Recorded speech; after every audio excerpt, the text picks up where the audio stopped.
It's a very big honor to stand in front of such an elite list of people and the relatives and the family and my colleagues.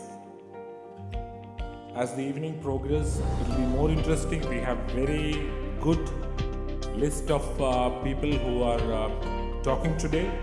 We'll be having a lot of very good presentations. The Super 100 itself, one of the difference between our previous event and this is that we are giving away the opportunity for the Super 100 to come forward and do their presentation apart from one or two external sponsors. Having said that, we should be thankful to the sponsors, the key sponsors of today evening's proceedings. That is Bank One, Mauritius, which is one of the most prominent known entities in that segment, ladder of wealth management, for which the Super 100, the first gen, Mr. Raju Menon is associated with the third one in the row is our own Super 100 next gen associate Compass, headed by Mr. Naveen Nihlani, the Zurich Insurance. And obviously there are other Super 100 presentations as well. GWB, which is operating in a lot of verticals. They are going to give you the presentation, which is which is owned and operated by our own Super 100 next gen business leader, Mr. Ajay Malhotra. Last but not the least, Eurostar, one of the mainstream, we have featured Mr. Raju Jethwani in our first gen Super 100 Volume 1. We are fortunate and honored to feature Shan Jethwani and RP Jethwani in this next generation book too. They are also giving the presentation on what they are doing. This particular evening, this session is extended. Many people have asked me this question: why you are extended the session from normal dinner event to a post-lunch event, a high tea event? We always thought probably it will be good. This particular next generation, which is of the age group of say 24, 25, up to 48, 49. This is the only time probably we will be able to bring a 100 listed entities, which is very prominent in their verticals, who have proved the mettle and waiting to even achieve more. So across business, getting to know each other, shaking hands through some meaningful exchange of words, rather than an evening coming and just exchanging cards and going away. That is the plan by which this particular evening is started a little early. Thank you for all who have come in early enough. So we had a few minutes delay obviously, but hopefully as things proceed from now, the delays will be cut off. We have three main sessions from now before the dinner even starts. His Excellency the Consul General of India will be the chief guest of the evening, who will be officially launching the Indian Super 100, the Next Generation and Young Business Leaders book, along with a battery of the first gen leaders who are coming in. I should thank here Mr. Paras Jadavpuri, who has come in very early enough on my request to give a word of appreciation. The first gen is first generation of business leaders from India is pretty much strong with the wealth of the not only the experience, the wisdom they hold. And we do have already here 3-4 of them, including Mr. Raju Menon, Mr. Paras Jadavpuri I have mentioned, Mr. Raju Jatwani is here, I guess. And the rest, if I have missed somebody's somebody's face is not coming to my mind, I regret that. I will recall it later. May I say a few words of thanks to the main speakers of today, rather than thanks welcoming them. Mr. Peter Farrington, who is actually, I've met him some years back in an art gallery. He's an artist, creator, and a person who lives the planet. We all love planet Earth, but his love is a little more than the common man, I guess. Peter has got some very good insights in probably protecting the world as we grow our businesses. That is one of the keynotes which is going to come to you. And another speaker is Dr. Pradista Singh. I should thank Pradista for coming from New Delhi. She has come to Abu Dhabi, and I got an information that she is here. She is a well-known person in the Delhi circles as well as in Italy, where she has spent a big part of, major part of her life. And if I'm right, Pradista will be able to give you more info on this. She has been honored by the Italian government as in something which is at par with our civilian honor, Padma Shri or a Padma Bhushan. She is very coveted personality from India. Now she is a professor in the Delhi Jawaharlal Nehru University. So we do have all the people who are sitting here are equally important. All have come down, cut down their travel, changed a lot of schedule to accommodate to an event which is organized, which is announced only just 10-12 days back. May I welcome Mr. Ghanshyamji, who is also here. So I just voted you. So if I have not mentioned any names, it is not it is just that I didn't place you or I didn't see you. Anyways, let me, I have to, before we get into the presentations, I would like to have Mr. Paras Sadatpuri representing the first gen, and obviously we do have a second book which is on women leaders. It is, I always think it is good to keep both the gender equally considered. So after that, our MC will invite Ms. Nicole Rodriguez also on stage for a few words. Mr. Parasi, can you please come on stage? On behalf of all of you, may I welcome Paras Sadatpuri. Good evening, friends. First of all, I would like to congratulate Biju and his wife Linda and the team Grey Matter, who have worked very hard to bring up such books, and the latest being the Super 100.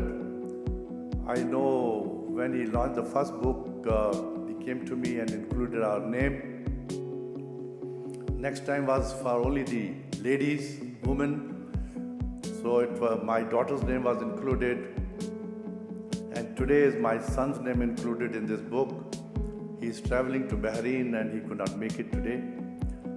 But these are very important attempts in the society to encourage and also recognize the talent of the next gen. Just now, my dear daughter Chetna Baksani came to me.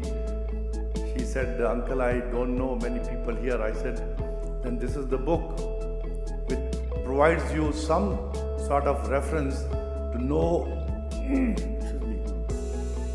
who's where and what is the name of various different next gen business people and entrepreneurs." So I think these books provide an opportunity for all of you guys to know each other, and also, of course, encourages the entrepreneurs and the business people. Now, I really don't know, because I asked Biju what are the names of the next gen book, but what he told me, I said they are very well established businessmen and entrepreneurs with thousands of persons as employees. So they are no more nascent or beginner or startup next gen. So my salutes to the next gen. In fact, we at our stage have to learn a lot from next gen. They come with fresh energy, with fresh technology, with fresh ideas.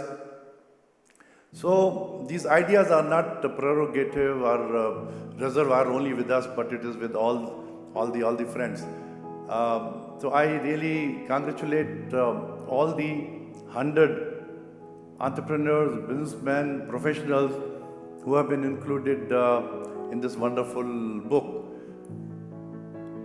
So I would feel that it's a combination of the experience of the first gen, so-called, and I certainly call myself first gen because I had never known anything called business, neither in my education, nor by profession, nor by any work experience. I was a diplomat with the government of India, and I had shuffled lots of files. So I thought that it's time now to quit. And you will see very few bureaucrats and diplomats quitting the job. And I quit, I resigned. I didn't have that 20 years voluntary retirement scheme. So I just left because I thought that I have done enough of shuffling of the files, and let me see what is stored for me in my life. And with God's grace, today from that scratch, no money, no experience, never worked in any private company to see what are the work ethics or what are the work processes. In fact, honestly, I didn't know at that time what's the difference between a sales manager and a marketing manager. And I had never heard this CEO or COO or CFOs. I'm telling you about 80s. So, alhamdulillah, the things worked, and here we are today in front of you with God's grace in our group with more than 5,000 employee partners. So, as I said, we have to have now amalgamation of the experience of the so-called first gen and the energy, the new technology, the new thought process of the next gen. At our times, and I really mean at our times, in the 60s and 70s, we had known only 3 professions or business. And business never meant as a big industry or something. Business meant as a small time shops and other things. And in the profession, we knew only 3. One was the doctor, the other one was the engineer, and the third one was the administrative services. So when I grew up and I had my children, so I thought, I'm an administrative person, so I'll make my son as an engineer and I'll make my daughter as a doctor, and I did this. So my daughter is a doctor, my son is an engineer, then he did his master's in business administration. Later now my daughter also has done, after post-graduation in medicine, MBA. So at that time these were the 3 professions. But today the world has changed. There are really hundreds of different professions. The engineering evolution 200, 250 years ago, and look at the fast changing world today. Tremendously fast changing. at a very exponential speed. And now what we hear is IoT, which has totally changed the world. Those people who used to say Tatas and Birlas or the IBM, and the other General Motors and General Electrical. But look at today, out of the top 10 companies, there are 8 companies which are technology driven. And the valuation of these companies at times, not at times, at least of the 3 companies, is bigger than 150 countries individually, not collectively, of the world. One company's valuation is higher than at least 150 countries of the world, or maybe 170 countries. In fact, I'm right. Actually, it is 185 countries. Because there are very few countries with a GDP of $1 trillion, $1,000 billion. Such amazing place here is also about $400 billion. Saudi Arabia has $700 billion, not $1 trillion. But I read yesterday Microsoft has crossed perhaps $1 trillion. Amazing. So these things were totally unheard of. So this new thing called IoT has taken the world by surprise. And these are the tremendous opportunities. We knew of a very few startup companies, but now there are millions of companies as startups. So the world is different today. And these are the opportunities available to our next gen. And you truly are the future, not only of the society, of the world. And it's a really matter of huge pride for the society that what the next gen is doing, and certainly of the parents. Parents can't think of anything bigger than this when their children grow and really overtake the first gen. This is what we pray every morning in the morning. So there are tremendous opportunities, and it's only for next gen to grab. And I'm sure they will not leave any stone unturned not to grab them. While doing business and the lots of new things coming up in the business, I think that the DNA of a human being has not changed, whether 5,000 years ago or whenever the human being race is, our blood continues to be red. We still have RBCs and white blood cells, and the heart and the kidneys and the other organs. So same way, I think basically, even in business, the basic DNA would not change. And in fact, it should not change. So the basic DNA I consider is the ethics, how we maintain the ethics of the business. Now, ethics is a very wide term, but fundamentally, it is that do the business cleanly, don't have shortcuts, don't base your business on falsehood, have the transparency. So, I would urge the Gen Next that don't forget these basics of the business. These will not change, and anybody who tries to do that perhaps will not find it a sustainable entrepreneurship or sustainable business. So, the reliability, you need to be reliable in life, in business, to society, because people must trust you.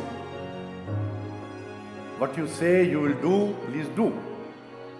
So these basics will continue, and I would very strongly urge my younger generation not to forget this and carry through the legacy with the same ethics, perhaps with which the first gen started.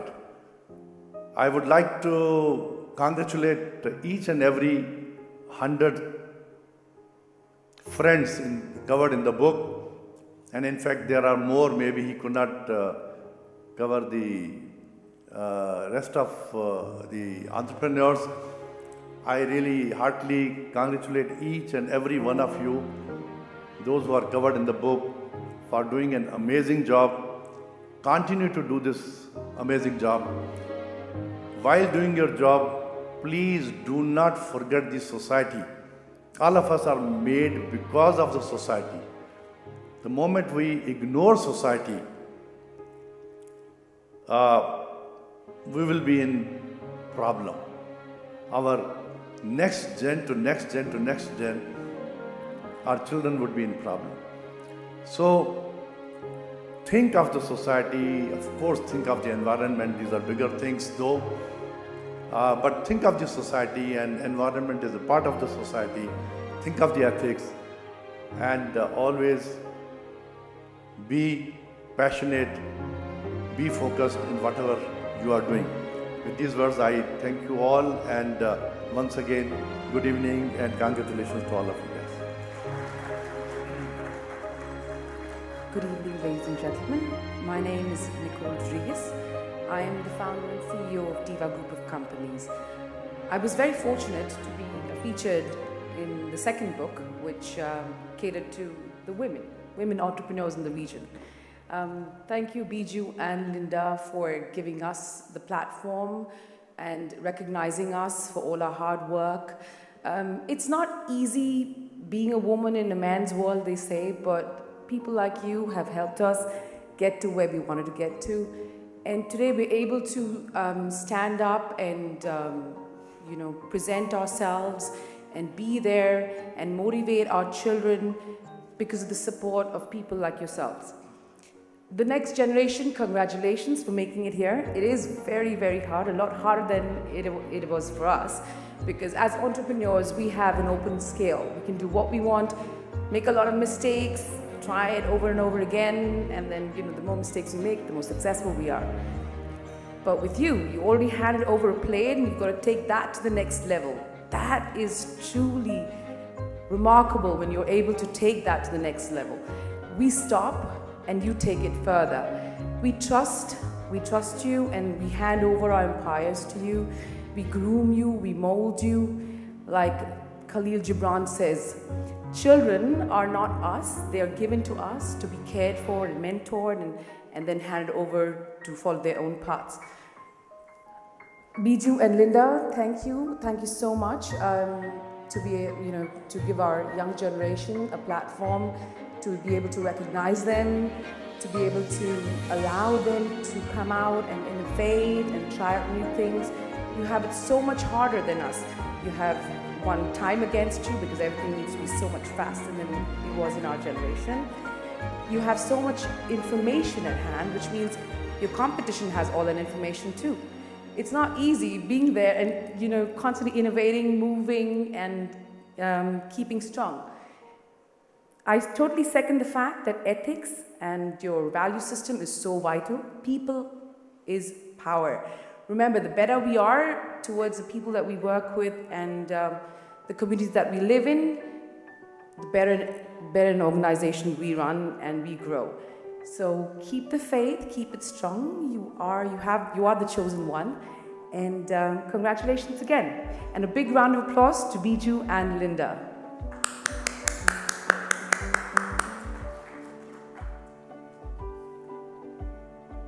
Thank you, Mrs. Nicole Rodriguez, for this amazing and beautiful words and for inspiring all the young entrepreneurs. Thank you so much. Good evening, everyone. And now I would like to invite Mr. Peter Farrington, who's the advisor for the Environment Department, Dubai Municipality. And tonight he will be presenting about how to preserve the environment. So please, may I invite Mr. Peter Farrington. Thank you very much. I'm so happy to be here. It was a big thrill and an honor that Bijou invited me to share some wisdom, if you want to call it that. Nothing to do with business at all. So what I'm going to be talking about is what you're seeing on the screen here, which is about the planet Earth, our beautiful home. Something that I've been working on for over 35 years in government in Canada, in Oman, Doha, Qatar, and now in here. So I want to talk about first the state of the world as we see it. And I just got to make sure I press this button right here. Okay, wrong way. So, our beautiful world. I mean, it is fantastic. I think wherever you go, including in Dubai, you see a lot of wonderful nature. And this nature is actually very important to us. And as we have started to grow as a population, now the population of the planet Earth is over 7.5 billion. It's doubled since 1970, so things are accelerating very quickly. And now a lot of information is coming out there that the planet Earth is a little bit out of control, a little bit out of balance. So I've been thinking about this. Why is that? Well, right now we're in what's called the Anthropocene epoch. I don't know if people have heard this term before, but right now human beings are the most powerful force affecting all systems on the planet. So things that we do affect everything. Affects the atmosphere, affects the geology. All life on this planet is affected by what we do. So this next generation, you have not only the responsibility for your businesses, but as leaders, and I really truly believe that you are leaders, that you have even a bigger responsibility to play than maybe others have currently or in the past. So how are we doing? Well, there's lots of examples to say how we're doing in terms of managing the planet. This diagram up here is from an institute, Stockholm Institute in Sweden, and they've come up with this model of 9 planetary boundaries. And the UN, and these are boundaries that if we cross them for whatever reason, then there's an irreversible impact on the future. It'd either be with respect to climate, it could be with respect to plants, it could be with respect to many elements. In 2015, the UN concluded that we've already crossed 4 of these boundaries. So climate change is the one that most people are familiar with, but in terms of biodiversity as well. So things are changing very, very quickly. Why is that? In my view, I think it's because, and our previous speaker mentioned this, we're basically the same now as we were 300,000 years ago when Homo sapiens first appeared on the planet. We have essentially the same, and this is generalizing, scarcity mindset. And as CNN says, how they track the main emotions that drive investment. They call it the fear and greed index. I don't think it's really changed that much since we first arrived on the planet.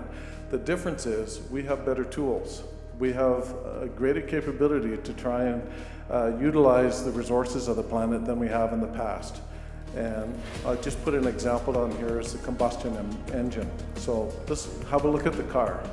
Most of us live in cities now, and more and more of us are going to be living in cities and in bigger cities. So the internal combustion engine is a way that most of us get around, the car. So what are the impacts on that? So this is take one of those gases. I don't mean for this to be a depressing presentation, by the way. So nitrous oxides. So we're just starting now with our science to get an understanding of what's really going on with air pollution in cities. So recent studies have shown that when air pollution, and particularly from nitrous oxides, which comes from cars, our intelligence is reduced. We actually perform less well on exams when the air pollution outside is high.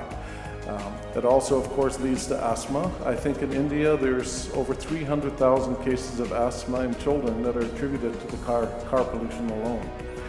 unhappiness. There's a lot more unhappy people when the air is polluted. And this has been demonstrated scientifically.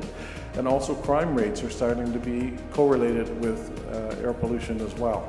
It not only affects human beings, but it affects every other life form on this planet.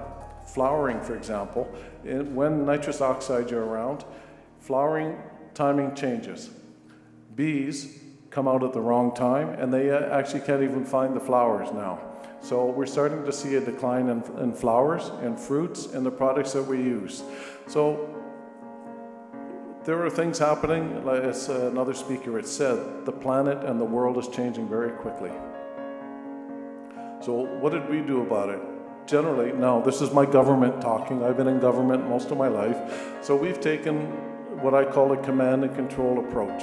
So we started to wake up to things going wrong back in the late 1960s. And in 1970, for example, Greenpeace was formed. The Ramsar Convention to Protect Wetlands of International Importance, that formed the following year.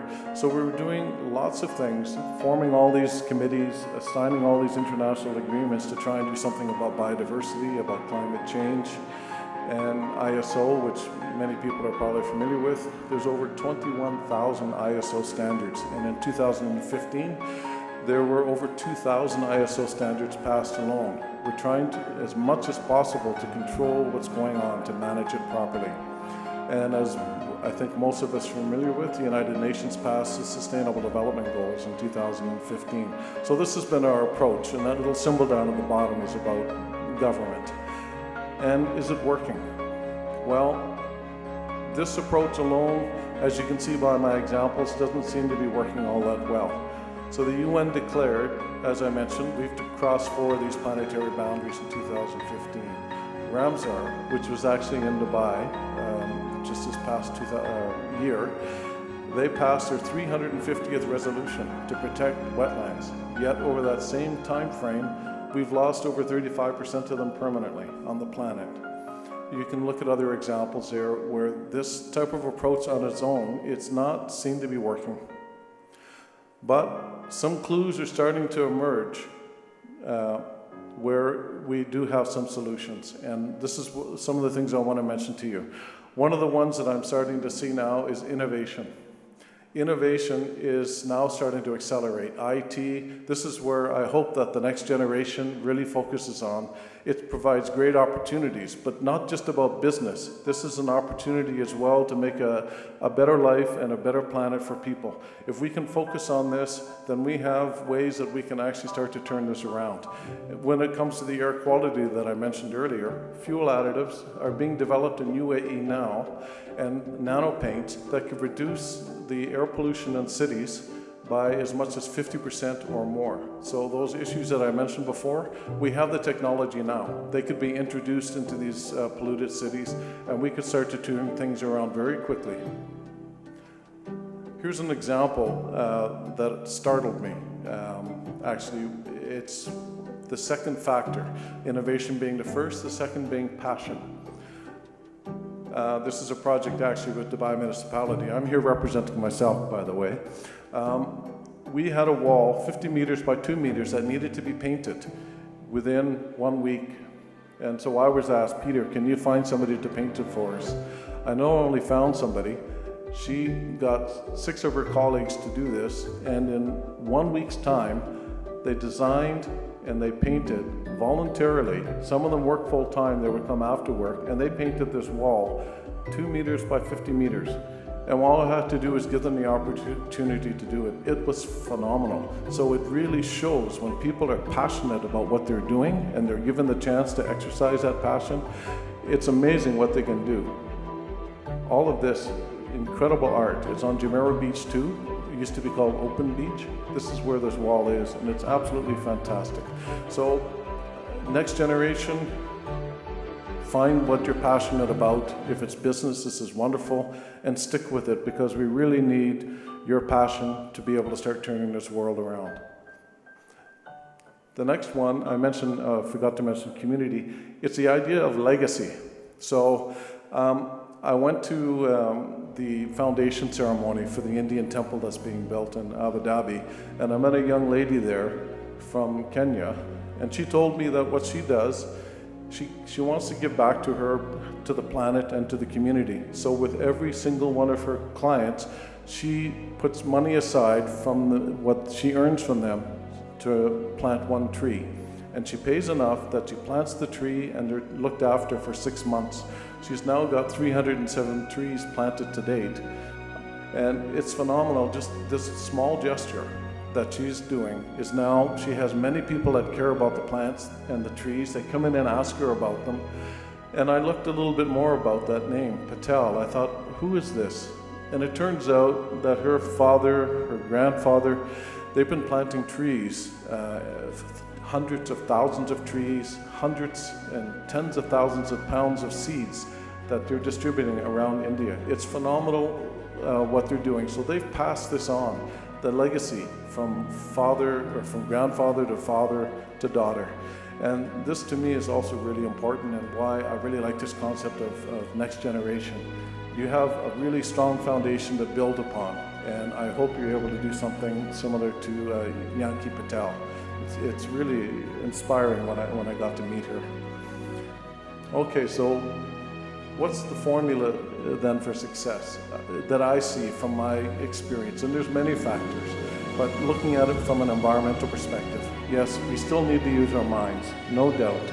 But from my perspective, with all those international agreements, the mind approach, let's say the left brain approach, on its own doesn't work.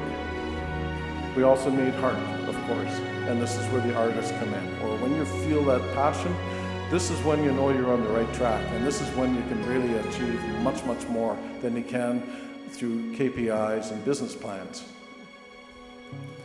The other thing too, as I mentioned before, the mindset, that we seem to have the same mindset than when we first appeared on this planet. We need to have, in my view, a less fearful mindset. And you can see the quote by Albert Einstein up there, which I imagine most people have read. We have to change our level of consciousness. And to be quite honest, I think this is a room where it's most likely. It's only been within the last month or 2 months. It gives me also a great deal of hope that this can be turned around. So we need a less fearful mindset, and we also need better tools. And the tools that we have now, make better use of them. These are all important, and you can see in the background there, you can see the resources, dollars. This is where the business comes in. But all of these factors are important. I put the flames in there again to emphasize passion. If you're passionate about something, you don't work 8 hours a day. You don't look at the clock. You're feeling it, you're living it, you're dreaming it all the time, sometimes to the neglect of your family. And I know that if you're a successful business leader, you have this passion. If it can be broadened out to include those others in society that we are actually responsible for, then we can really see a wonderful world. And that's the community too, involve the community. This is another key factor in my opinion. And finally, I'm in government. We have a role to play too. We have an important role. I know that when the US had a partial government shutdown, they decided, let's keep people happier. Let's leave some of the national parks open, and so that people have a place to recreate. Well, within a matter of a few days, they had to close those parks because people were destroying them. So we really do need to manage. We do need government in there to sort of control us and set the standard.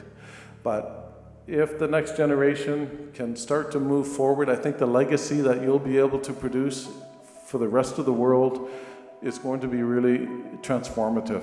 And I think this is where we're at right now. I think 2019 is a year that we have to make a big change in our consciousness and start to move forward from the foundation that's been laid to us by your parents and by my parents. Thank you very much. Thank you, Mr. Peter Farrington. Thank you, and please accept our sincere appreciation for the outstanding presentation you've made today. Thank you for your experience and time. And now moving forward, I would like to invite Dr. Pratishtha Singh. She is the author, writer and poet for many reputed newspapers and journals like The Telegraph. She also represents strong cultural and literary ties between Italy and India. and she holds the first ever PhD in Italian politics and literature in India. So please, can we put our hands together for Dr. Pratishta Singh.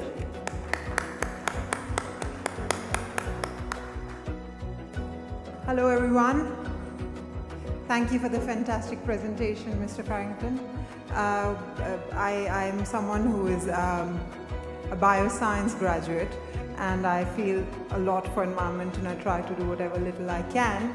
And every time I meet anyone from the business world, and maybe Mr. Farrington can give us some solution for this. My personal problem with every business is a business card, because it is an environment concern, and there is honestly nothing that seems like there's little we can do away with the business card.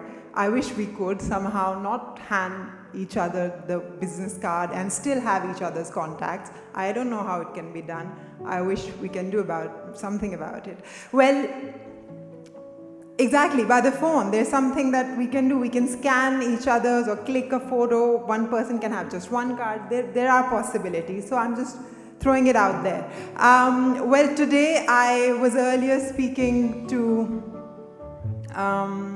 this really fancy banker, and I will not name him to not embarrass him. And I told him that I will talk about money and banks. Which is not my field at all.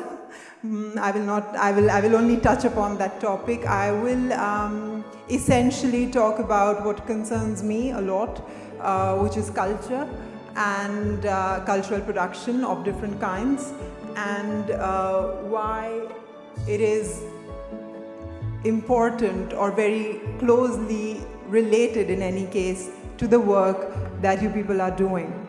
So a big congratulations to all of you who are featured in the book and otherwise, or part of the family here. Of course, a big thank you to Biju for this opportunity to be able to speak to all of you. What I am realizing in the UAE is that I see my countrymen everywhere. I'm from India.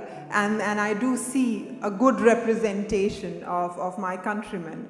And especially when we talk about this book, this hall, we have a lot of people from my country. And I just made a few observations that I would like to share with you all. I was the other day at the Louvre, Abu Dhabi, where for which I've also written some content for their art catalogs. The truth is that I realized when I worked a little bit for the Louvre in Abu Dhabi that it is possible for culture to flourish only I'm using only for a good reason, and I will explain why.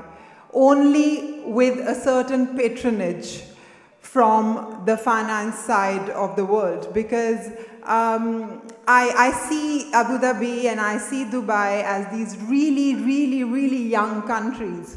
The place from where I come, the youngest palace or fort is 300 years old, and in Abu Dhabi you have like a palace that was constructed in 2017. So it's very young. And yet, the culture is very old. And the thirst of bringing culture closer to these new cities, I can see that thirst, that drive, that hunger is there in the administration on some level. And therefore, I feel that places and endeavors like the museum, the Louvre, is one such thing. Now, I see this book, it's a nice, beautiful book. It was a heavy book, I held it. And I felt that, hey, here are these 100 fantastic young men and women who are now in a book which talks about their achievements. So clearly, that is one huge milestone for any young person, to be featured in a book which talks about what all they've done. So that's done. For them, that is one big tick. That's gone. what next? Of course, each one of you would continue to work in your fields that you're doing, but what else is it that we can do to feel enriched, to feel evolved in a certain way? I mean, I know everyone talks about how art and culture is very important, etc., etc. But I want to like kind of peel that onion a little bit for you guys and put in perspective the fact that if we have good businesses, if we have a healthy economy, if we have financial possibilities, then the next step, I think, the next obvious step for the generations to come, because this Gen Next that we are talking about, I'm sure they have a next generation either already there or on its way, you know, little children who are around who we want to know more, not just about the work that we do, but also about how we do it, what are the values and from where those values come. See, values are something which we can't really teach anyone by telling. Value 1, be good. Value 2, don't steal. We can't do that. That's a hopeless way of teaching values. A good way of teaching values is showing them the values, being an example, a carrier of values and morals, and set examples and work by examples. And another very interesting way and a non-communicative way of passing on values and culture is the arts of any kind. We should not be limited just to the visual arts, the paintings, pottery, sculptures, all different kinds. And because I think I'm addressing majority Indian crowd, I am amazed to see, and I was amazed to see this in the Louvre, that most of the people there, the visitors as well as the staff, were from India. And yet there was just one piece in the whole Louvre by an Indian artist, Raza. One painting by Raza. And I just felt that all the children growing up in this part of the world, whether they are Indian or not, should have access more than this to values by means of culture, by means of exposure to cultural possibilities, to cultural production. And then I was told about this great platform to talk to entrepreneurs, and I thought, clearly these are the people who have ideas to make businesses. You guys are, I presume, not doing the run-on-the-mill, the same old thing, the same old kind of production and everything. You guys are innovating in everything that you do. Why is it that we can't think of creating an actually profitable cultural platform, a platform where there is exchange, where there is exhibition, I find that lacking in this part of the world. I find in India, for example, there are lots of museums and cultural spaces. Sometimes their maintenance is not great, but they are there for those who want to go. Because you can't really tear down a palace which has been around for a long time. Oh God, I jinxed it. I said it, now someone will tear down a palace. No. Well, anyway, so what I mean is that what we can do in a country like the UAE is to expose the Gen Next to these ideas, to those images. So I'll give you a simple example. For example, in the West, and now also in India, by the way, what we do is we take small kids like 4-year-olds, 3-year-olds, 5-year-olds to museums, to big fancy museums, and make them just sit and chat. So just imagine like a group of kids sitting in front of a huge painting or a sculpture and not even probably looking at it, just talking to each other, playing with each other, with a facilitator there, not a teacher, but a facilitator who's there to take care of them. And that's it. And then they come back home.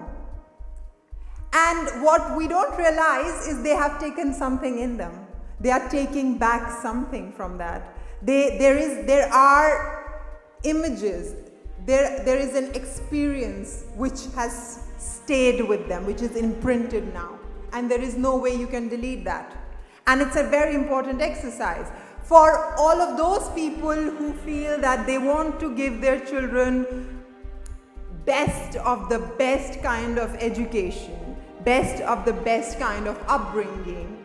Believe me, this or these things are things that cannot and should not ever be ignored. Plus, since you guys understand numbers, I thought I'll bring a number. And the number is and it is actually in UAE that we have it. It's slightly lost. Is the most expensive painting by any artist. It is by Da Vinci, which was sold in 2017 to someone in the UAE called the Salvador Mundi, and it was brought for a whopping $450 million, one painting. And right now it's lost because it was supposed to be with the Louvre Abu Dhabi and they're claiming that they don't have it. What I'm trying to say is those who know how to make money out of art can actually do it. It's doable. I mean, probably I don't know how to do it, but I'm sure people like you, entrepreneurs like you, can think of ways of doing that. So all I'm saying is, and that is the biggest thing that I always want to say to young people when I speak to them outside the country, is that, see, we are away from our country.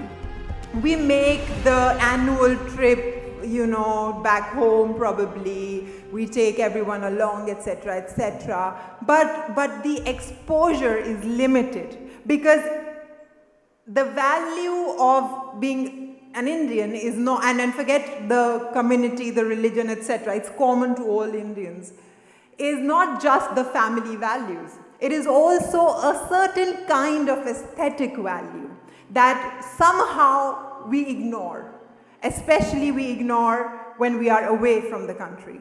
So I believe that as young entrepreneurs, this is something that should definitely be explored.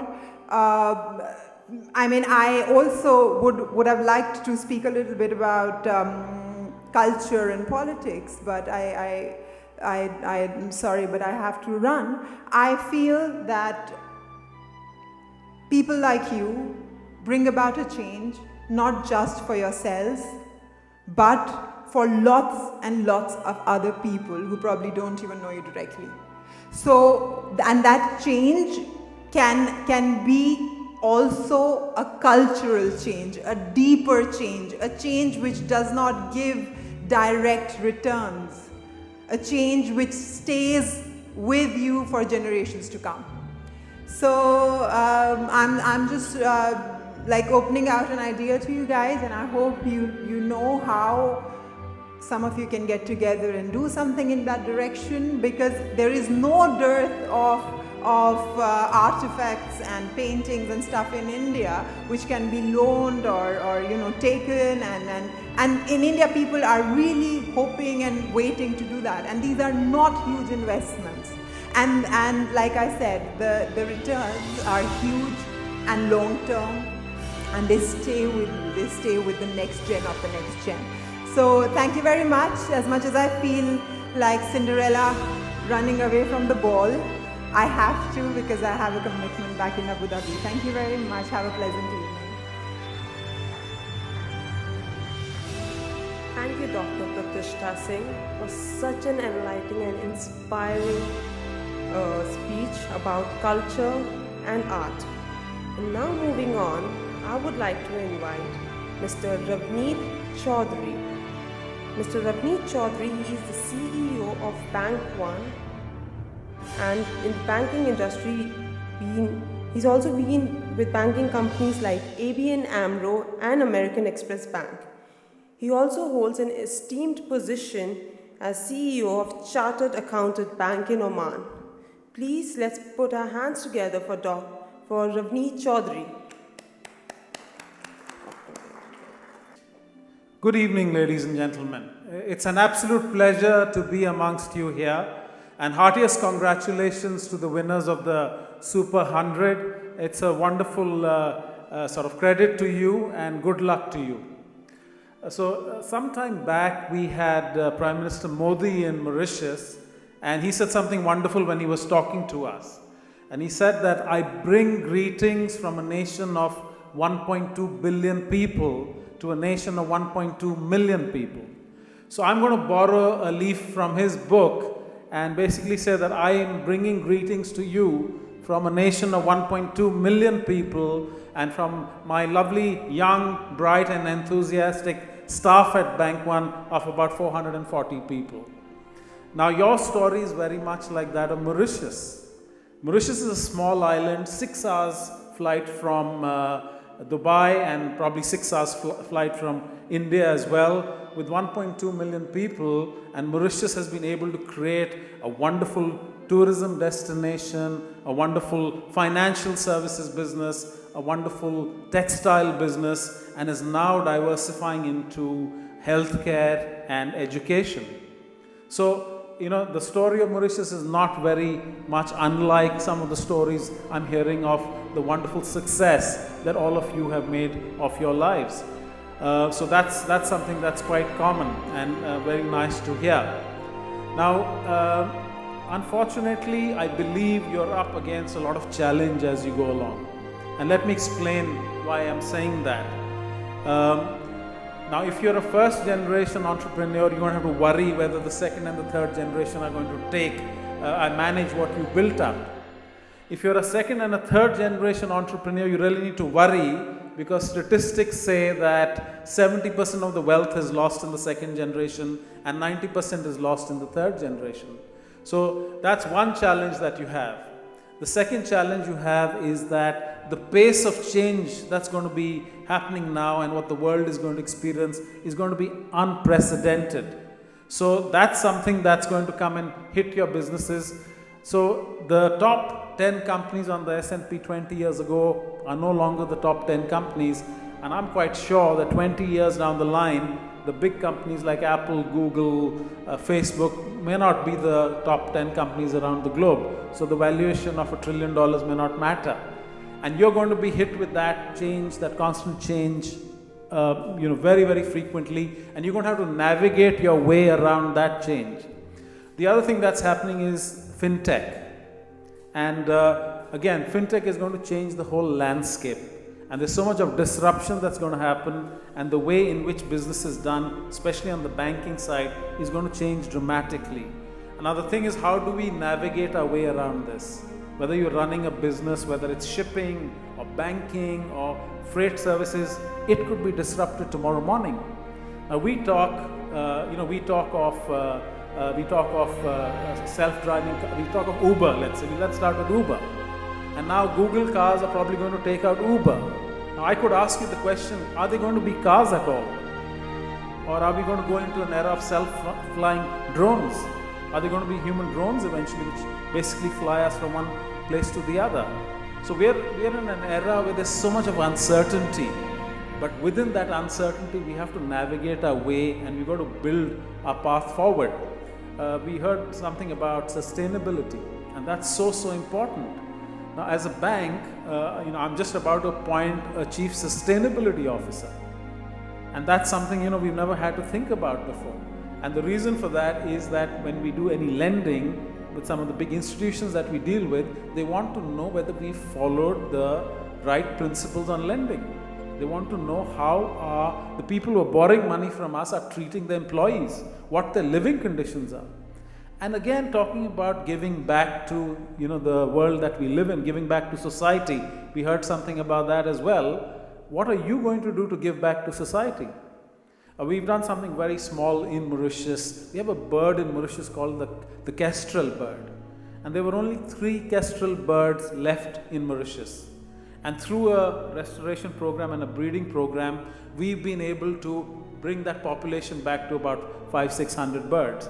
So as Bank One, what we've done is we issue something called a Kestrel card, and every time somebody buys a Kestrel card, we put some money back into this foundation so that we can help preserve the Kestrel bird.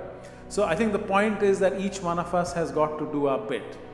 Now I believe your journey starts tomorrow morning, because now there's pressure on you. You're on this book. There's 100 of you on this book, and there's pressure on you, and your journey starts tomorrow morning. What are you going to do tomorrow morning? What life are you going to carve out for yourselves, your children, your families? What legacy are you going to leave behind? So I think it's so exciting. I think somebody else just talked about, we've never been in a more exciting time in our lives. Travel is so easy. Communication is just running away completely. Information is perfect. Everybody gets the same information at the same time, instantaneously.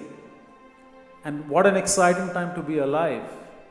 So when I drive to work in Mauritius and I see the sugarcane fields on one side and I see the beautiful blue seas on the other side and I see the mountains, I just say, what a great time it is to be alive. So may I wish you all the very best. Strongly recommend that you do come down to Mauritius either for a holiday or to see what a beautiful nation it is and how everybody lives together in such harmony. And as Bank One, we are always ready to welcome you and receive you in Mauritius. All the very best and have a great evening. Thank you very much. Thank you, Mr. Ravneet Chaudhary, for this inspiring and amazing words you've shared with us today. Thank you for sharing your experience. And now, for presenting the mementos, I would like to invite F-Man, who's an international artist from Belgium. She's the first artist to have exhibited in the Garden of Louvre in Abu Dhabi. And she's also exhibited in Burj Khalifa and many other countries. Can we please put our hands together for F-Man?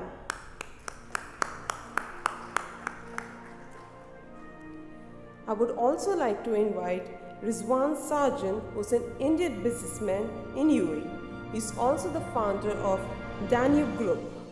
Please put your hands together for Mr. Rizwan Sarjan.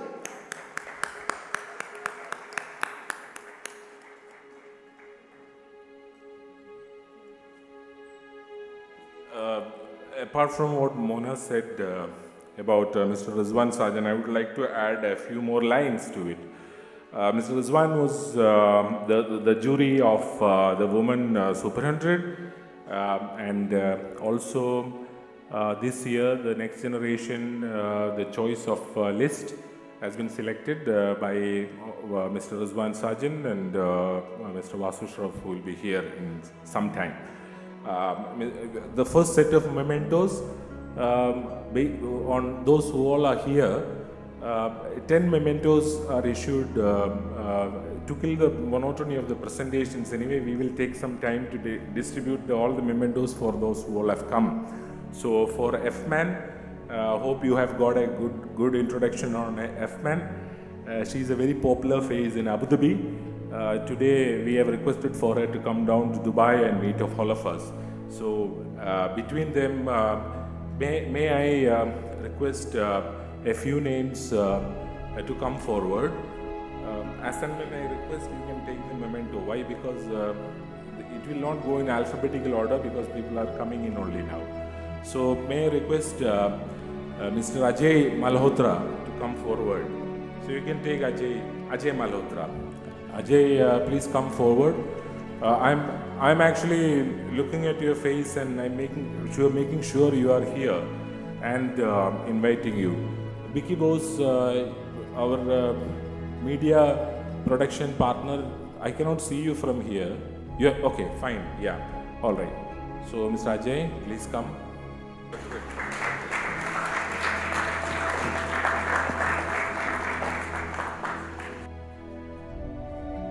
I'll try to go as much as in alphabetical order. Mr. Aravind Menon.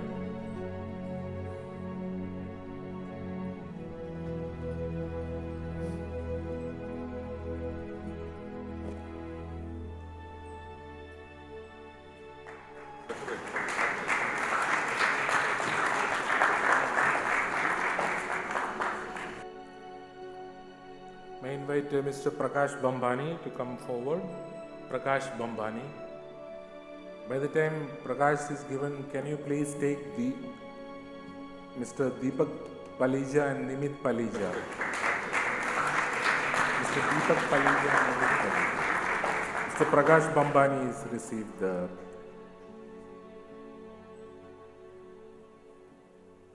Nimit Palija, Kishan Palija and Nimit Palija, please.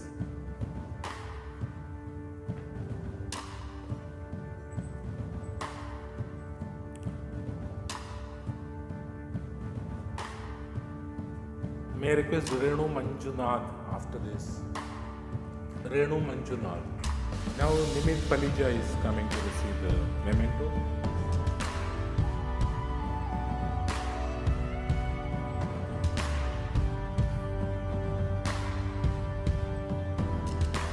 It's difficult to identify the names. So we are talking about Super 100.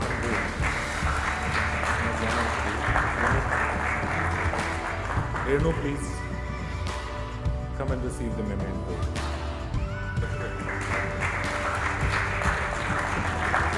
Mr. Abdullah Kunji.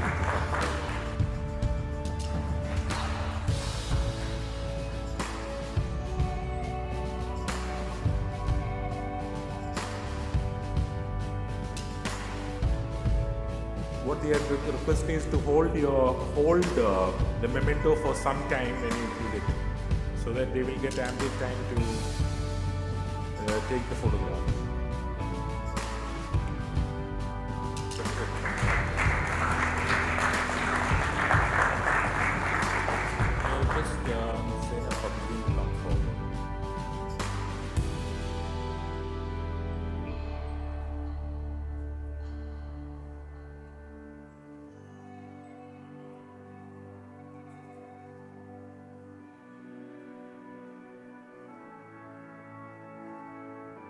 Please.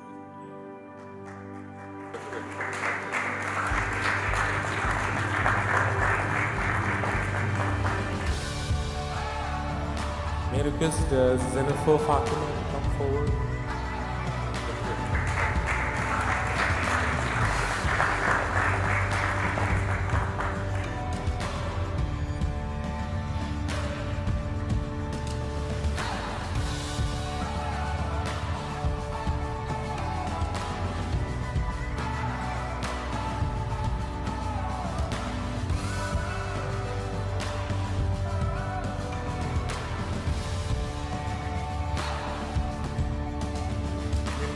Melvin Xavier, please come.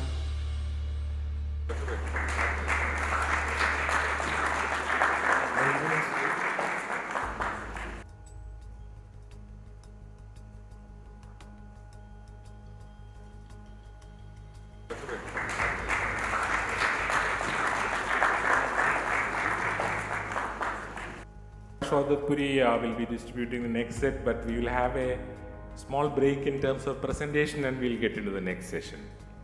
Thank you so much for all your patience. Mr. Naveen Nihalani is on stage. Thank you so much, Mr. Ruswan Sajan. Thank you so much, Miss F-Man. F-Man, you probably will be wondering what's F-Man about.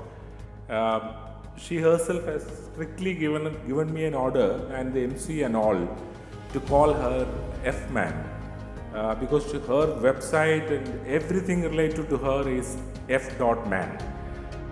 It is so difficult. You should ask her to pronounce and help you to pronounce her name. I couldn't. I tried 5-6 times. Then I thought, I'll stick to her website URL, which is fman.com. So this is not, I'm not making fun of her. This is her official way of presenting herself. Shall we go ahead with the presentations now? Thank you, Mr. Biju, F-Man and Mr. Rizwan. Now I would like to invite Mr. Naveen Nihalani. He is the CEO of Compass Financial Solutions, which is an insurance brokerage firm. He's also an entrepreneur and has propelled Compass to position of one of the top 3 insurance groups in the region. So can we all please put our hands together for Mr. Naveen Lehnani.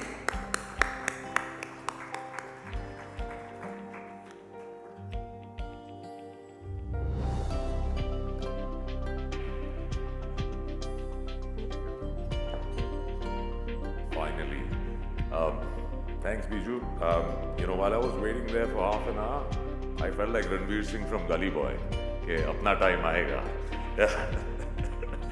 So, good evening, first gen. Good evening, next gen. How are you guys doing today? I hope everyone's feeling good. Welcome to this wonderful evening. At the outset, I'd like to thank the Grey Matter team, Biju and Linda. Perfect work for the book launch and for organizing this fabulous event. It looks like a lot of work has gone into it. Can we give them a big round of applause, please? Thank you. I would also like to thank the jury, Mr. Sajan, Mr. Shroff. Thank you so much for humbling all of us with this accolade. I think let's hear it for the next gen. Hip hip. Hip hip. Hip hip. Good. Everyone's awake, but khana nahi mila hai. So, I think it takes quite a lot of effort to get so many superstars of the UAE together in a room. It gives us a glimpse into the history of the community, the business community, the Indian business community, specifically in the UAE. It also talks about what the future holds. I think I can see a lot of kings and a lot of kingmakers in the room tonight. So it's the sheer potential and strength of the Indian community and the ethical and moral values that have been passed down from the first generation, I believe, and all the entrepreneurship skills that have been passed down that has brought us here together.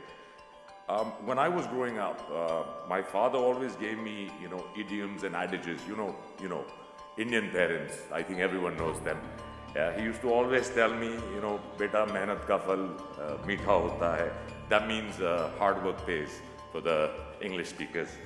And he also used to tell me, when the going gets tough, the tough get going, you got to remember that.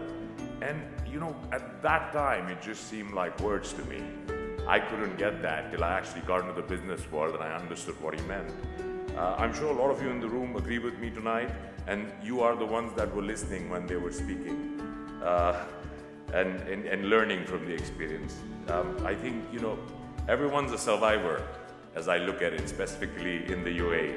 These are all the survivors who have got going when the going got tough. And as the saying goes, right, and withstood the economy, the ups and downs, the cyclical waves we all are used to in this region. But, as they say, thoda kam pad hi jata hai. And not everything is in our control. And on the path of success, balance and time is always tough. It's hard to find time for family. It's hard to, and I'll take a note from Ravneet. He was talking about legacies and first gen, second gen, third gen, fourth gen. And I was listening, and I read this somewhere, that the first gen makes it, the second gen grows it, the third gen blows it, and the fourth gen starts all over again. So I hope we don't have to do that, because there's a lot of hard work that has been put into by the first generation, and I believe it's a great responsibility to protect what's been given to us and ensure that we pass it across to the third generation. So I beg everyone, let's try and make the first gen proud and ensure that we pass on the baton when it's our turn, and ensure that Biju and Linda have another book to compile 10 years from now. So today, Compass is a multi-dimensional service provider. We've been assisting people in protecting their assets since 2006. With a team of 200 qualified professionals, we try to serve as hard as we can.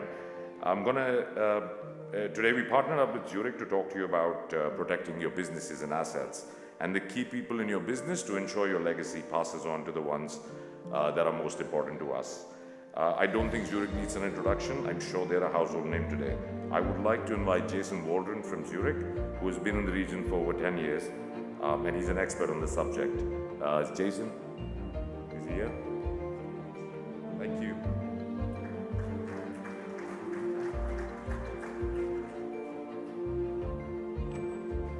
Thank you, Naveen, and well, good evening, I suppose, ladies and gentlemen. It's an absolute privilege to be here today to present to you all, and congratulations to everyone in the Super 100.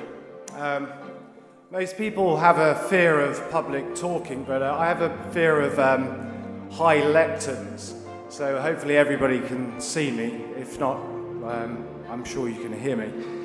So my name's Jason Waldron. I'm a key accounts manager for Zurich International here in Dubai. And I've actually been spearheading the Zurich Business Protection campaign in the region for the last 5 years. Now, Zurich Business Protect is an awareness campaign aimed at business owners in the region to help them understand and protect themselves against certain risks. Now, running a business has always been about taking some risk, but it's not enough just to assume that risk. You should actively manage that risk. Now, what Zurich have noticed is here in the region, businesses are using insurance policies to mitigate some of that risk. However, they fail to take insurance against some of the higher impact eventualities. Now, Zurich Business Protect actually offers owners the ability to insure in 3 key areas. And by doing so, they can ensure that the business remains profitable, no matter what the change in the weather, can survive and actually pass to the next generation. So Zurich offers protection for key people, shareholder protection, drop glasses, and debt cancellation or loan and liability insurance. So I'm sure if you're anything like my father, who was a business owner, you've piled blood, sweat, and tears into the success of your business. And there's very, very little room for you to relax, but I do suggest you do so. So I work hard, but the way that I tend to relax is actually through photography. And photography is interesting because it gives me a different perspective on reality or life as we know it. And what it really helps me to do is just slow everything down, just to one frame, and that's a photograph. So I'm going to ask you to indulge me a little bit here, and I'll ask you to imagine standing in front of your business and taking a photograph of all the people working within it.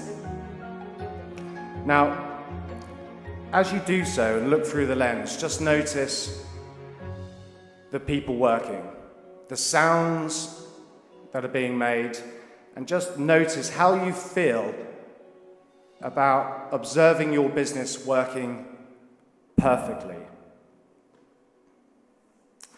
Now, at that point, I'll ask you just to simply press the shutter and take a photograph.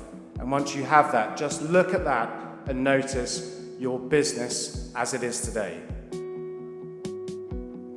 So what you'll most likely notice is that there are key people working within your business. And those key people are the people that are critical to the survival of your business and the success of your business. You'll know them by name. You'll probably know their families, and they know your business inside out. And they most likely hold the relationships that have led to the long-term success of your company. Now, if you look at the photo, I just ask you to think about what would happen if you were to lose one or maybe two of those key people, either through death or incapacity. And you went back 6 months later and took the same photograph. How does the business differ from the one that you took previously, where it was working perfectly? Notice the difference. Think about the atmosphere. Can you actually notice the strain on the business? Well, By having an insurance policy to protect the key people within your business, you can ensure that the business will survive in the event of one of your key people either dying or being incapacitated. A policy will give you an immediate cash injection back into your business so you can replace the key people, remain profitable, and actually preserve a valuable family legacy. So if we look at shareholder protection, the Khaleej Times has made it known here in the region that 80% of all businesses here that suffer the loss of a shareholder, or in fact the business owner, would be on the brink of extinction. The current landscape here suggests that not many business owners think about the risk of losing their shareholders, either through death or incapacity. Now, the death of a shareholder or the business owner causes a major problem to the business. Let's think about it. The shares of the deceased pass to the deceased estate. That's a big problem, because do the remaining shareholders of the company want to go into business with the deceased estate? Or in fact, is the family of the deceased estate capable of entering into business with the remaining shareholders? Does the business have sufficient cash reserves in order to purchase the shares from the deceased estate? And if not, then the family are free to sell the shares to the highest bidder. Now, in our experience, they sell the shares to a competitor. So you have a high impact eventuality, which is the loss of a shareholder, and then you suddenly have the purchase of the shares by a competitor. Now, what an insurance policy can do is, on the life of the shareholder, is provide the business with sufficient money in order to pay for the value of the shares, so that the company can actually take control of those shares and the family are adequately remunerated for the value of those shares. And our final point here is around debt cancellation, or loan and liability insurance. So finally, as business owners, consider what happens to the debt within the business if the business owner were to pass away. Who's responsible for that debt? Does the company, in the absence of the business owner, have enough money to pay back the loans and liabilities? Is the loan that you've been given recallable by a bank? And what happens to the business if there isn't enough money to pay back those who have lent it to them? So I recall 2 years ago a loan being given to a business owner here in the region for a really valuable project for their family business. Now, the bank chose to secure the loan against the assets of the company, rather than having that backed by an insurance policy. When the business owner suffered a heart attack, the bank asked for its money back. The company wasn't in a position to pay the bank back, and because the loan was secured against the assets, the working capital of the company was seized together with its plant and equipment. Within 2 weeks, people stopped getting paid. A further 2 weeks later, the company went into liquidation. So, in fact, that company effectively died of a heart attack. Now, what you could do here as a business is consider taking an insurance policy for the value of the debt and assign that to the bank or those you've borrowed from. Should something happen to the business owner, the company has an immediate cash injection in order to pay back those liabilities. And in fact, the deceased family and estate then inherits an unencumbered property and has optionality as to what to do with that business at that point. So Zurich have just published its Middle East claim statistics, which we're incredibly proud of. You should all have a copy on your table. You'll notice there that in the past 2 years, Zurich has paid $102 million in claims. Now, if you're taking insurance, for your business, either for key person shareholder or to cancel any debts in your business, then rest assured, we're a company that you can rely on. So, that's enough about death and heart attacks and things like that. Let's focus on why we're here, really, and that's really to celebrate the future generation of UAE business owners. So this is a word I'd like you to consider as you sit there right now. What does legacy mean for you?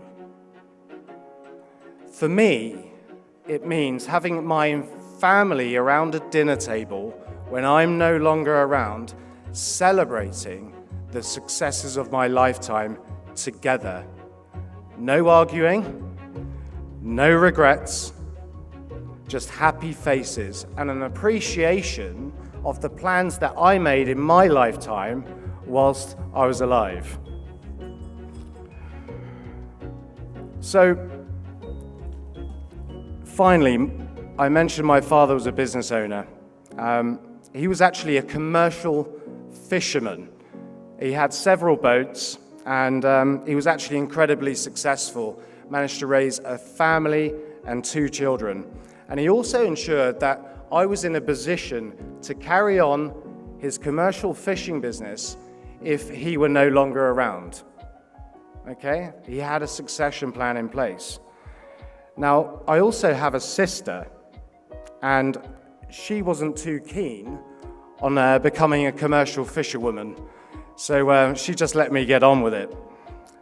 Now, what my dad did, though, during his lifetime, is he took an insurance policy that meant, it took an insurance policy to equalize the inheritance should something happen in his lifetime. So if he were to pass away, I would get a boat, the shares, the license of his business with the approximate value of $1 million US. However, because my father took an inheritance equalization policy, if something happened to him during his working lifetime, my sister would get an equal amount, not in the business, but through the insurance policy. We equalized his inheritance. Now think about that as legacy planning. Do you think me and my sister in this situation are more or less likely to get around a dinner table and celebrate the plans that my father made in his lifetime? So that was my father, the fisherman. I'm actually a second-generation business owner without a business, but my father made all the right steps in his lifetime to ensure the legacy so his children could get around that dinner table and enjoy dinner. So we're seeing lots of solutions being implemented here in the region. I'd like to thank Naveen and Compass for their absolutely embracing some of the ideas that Zurich bring to business owners here in the region to make sure that businesses succeed the next generation. It is, after all, a generation game. I would just like to thank you for your time, your consideration, and hopefully the picture you take of your business today is one that will remain for many generations to come. Thank you very much.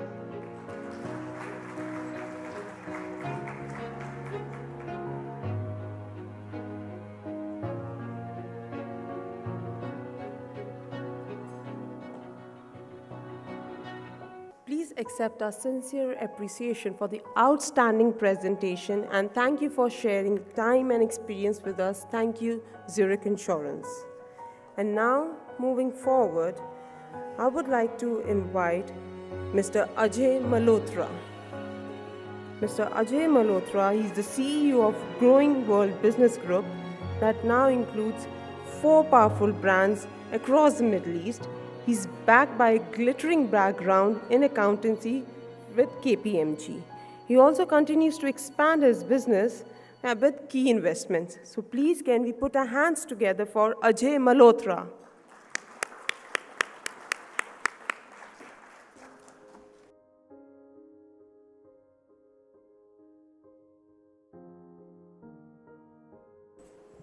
Good evening, ladies and gentlemen, distinguished guests, my Super 100 colleagues. It's a great pleasure to be here today. It's a great honor, and I feel very privileged to be up on this stage. It's very different up on the stage than down on the ground, but thank you for the honor. We at GWB, we established this in 2010, and it's been quite a journey. It's been a very passionate journey, as I'm sure a lot of you entrepreneurs and business owners can appreciate. I'd also like to thank Biju, Linda, and the Grey Matters team for organizing this wonderful event and for bringing this beautiful and wonderful book to life. I'd like to thank the jury as well for their time spent on this award and ceremony. We like to welcome Deepak Ahuja onto the stage. Deepak is the Executive Director of the GWB Group and the CEO of Nadia Global. And he will explain to you and share with you how at GWB we are developing the extraordinary. Thank you. Thanks, Ajay, for the introduction. Good evening, ladies and gentlemen, distinguished guests. On behalf of the GWB Group, I want to extend a warm welcome to you all. I'll just take you through a quick presentation which introduces the group, our capabilities, and our chronology of event, the way it has happened. Can we have the presentation? So GWB stands for Growing World Business. We definitely proud ourselves for developing the extraordinary. The group has 5 companies which have together a length of business of almost 45 years experience. We have 120 professionals from a diverse background working with us from different skill sets in those 5 companies. And the amazing thing about the group is that we have been having a compounded annual growth of 175% in the last 3 years. The group has a reach across various geographies, so UAE, Middle East, GCC, Africa, UK, and US, and Europe as well. I'll just take you through the journey of how the group evolved. So 2010 is when we initiated the group, GWB International. In 2011, we formed our first company called Power Region. Some of the distinguished speakers here spoke about renewable energy and IoT. You will be delighted that we have our footprints in both these areas. Power Region is an energy efficient solution company, and I'll have a little more on that in the due course of time. In 2016, we started our technology company, which is called DOTS, which basically stands for Do Things Smarter. Last year in March, we acquired Nadia Global. As you know, Nadia is one of the leading recruitment and training companies in the world. And this year in March, we have set up a digital marketing company called Sharply, which basically stands for Sharp Like You. So these are the 5 companies. Now, the central theme around this is we either build or we partner or we grow. So Power Region and Sharply are the companies that we have built. DOTS is the company that we have partnered. And Nadia is something that we have acquired and we want to take it through our next level. Power Region, as I mentioned, some of the distinguished speakers earlier mentioned about renewable energy. So Power Region is something that has very well established in the last 6 years as a certified energy product company with leading innovation. Power Region today is driving the adoption of energy efficient power generation in the Middle East and Africa. Our company in technology, as I said, DOTS, is responsible for providing technology solutions to IoT, the Internet of Things that Mr. Paras has already alluded earlier in the discussion. We also have big data analytics, and basically this company is providing machine and data-driven environments with artificial intelligence and actionable intelligence on that side. Nadia, as many of you know, is a 35-year-old company. In the last so many years, we have managed to help corporates bring various requirements that they have shown to us through our innovative selection procedures.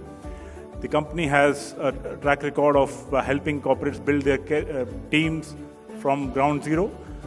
On the training side, we've had a privilege of training more than 500,000 individuals, and we have delivered successfully many hours of learning. In the last 1 year since we acquired the company, we managed to partner with some leading education bodies across the world. So I have some banking friends and insurance friends here. We are actually bringing the banking and insurance education into the country. Our partnership with one of the UK-based academy, which is the only certifying body in the world for retail bankers, has gone live. And very soon we'll announce our partnership with the Insurance Academy as well, which will fulfill the big gap that we see in the market. Sharply, as I mentioned, is the latest entrant to the group. We started this company after our own experience in the digital marketing space. This company is going to help the SMEs and large corporates to have a digital transformation into the fourth industrial revolution. This company also has capabilities to position the brands and create the brands and help the companies into their marketing strategies. Last but not the least, at GWB International, we don't believe good is enough. We want to do something great. Thank you very much. Have a great evening, gentlemen. We'll be more than happy to take any questions that you have during the dinner time on this one. Thank you.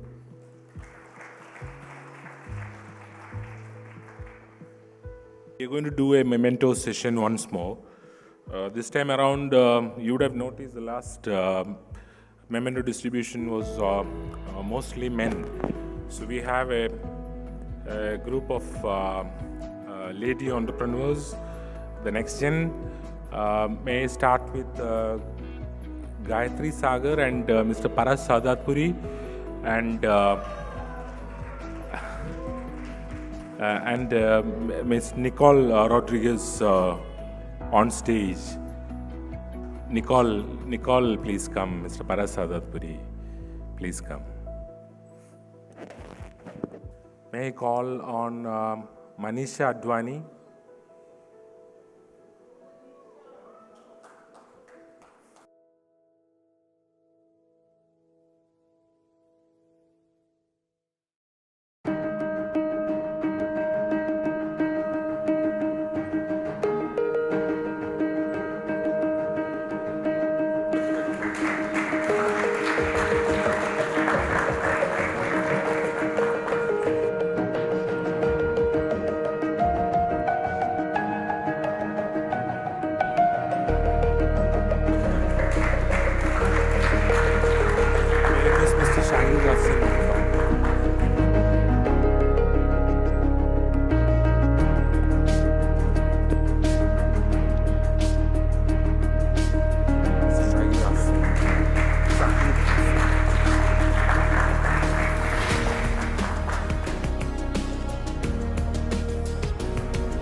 Mr. Nimish Makwana, a professional who currently got elected as the IBPC Dubai president as well.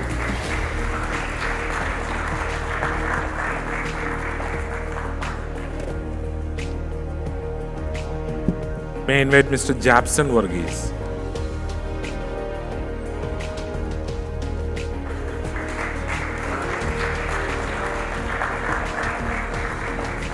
May I request Mr. Shan Jatwani to come forward.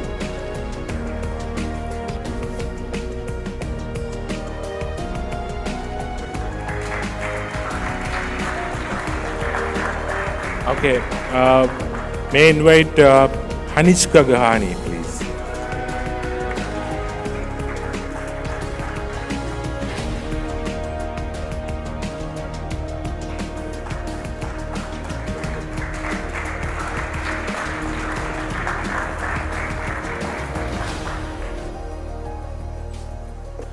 May I invite Mr. Ruzwan Sajan and Mr. Vasu Shroff to come on stage after this memento distribution to give away mementos. And in fact, one important factor is that in the absence of Mr. Adil Sajan, Dr. Sana will receive the memento next. And please come forward, Sana.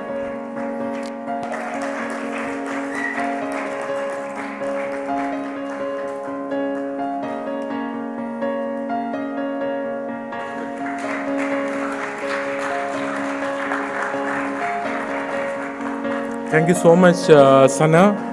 Yeah, please come, please come. First of all, thank you so much for organizing this beautiful event.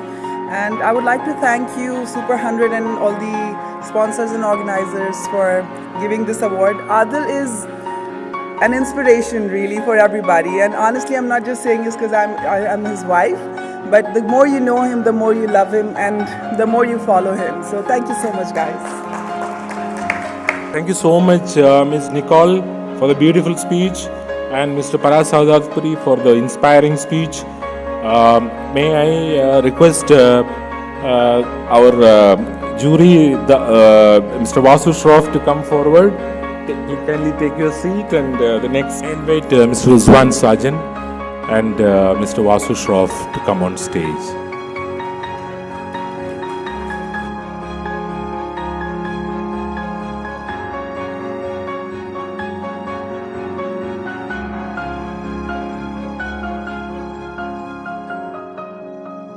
Mr. Abhilash, please come forward. Ms. Monica Agarwal.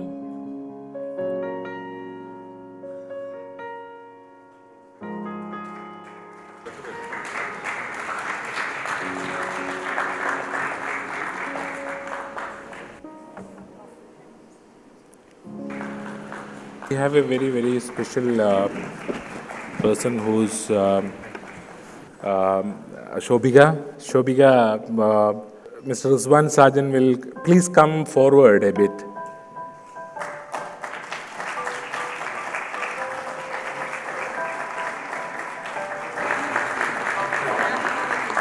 May I request Mr. Arun KP to come forward? Mr. Arun? Mr. Anil Kumar Gopinathan?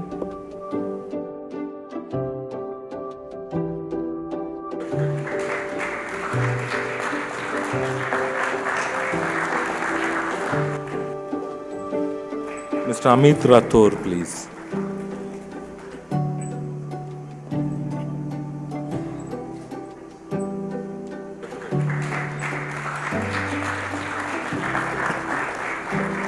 May I invite Miss Aisha Tahar Ali.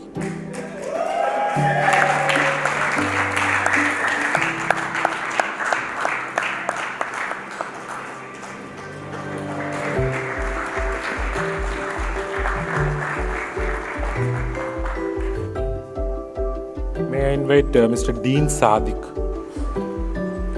That's a big gesture. He already started cultivating to the recent next generation. It is his brother with him on stage.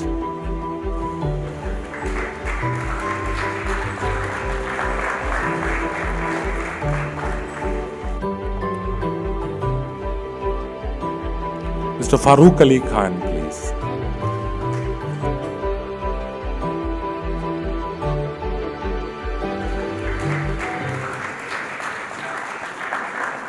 Mr. Rafi Philly.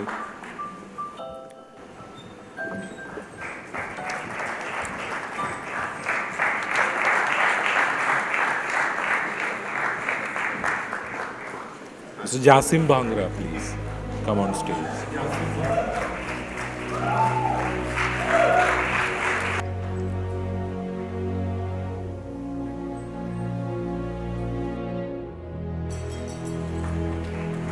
Next will be Mr. Anilesh Kumar.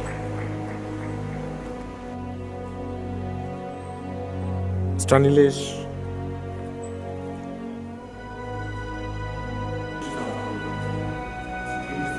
Mr. Girish Sarkar. Mr. Girish Sarkar.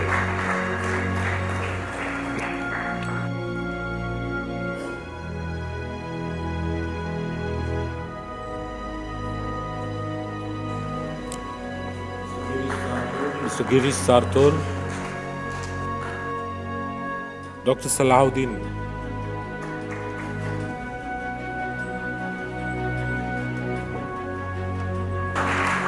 Ms. Maya John,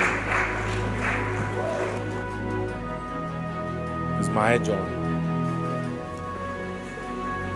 Mr. Sachin Babla,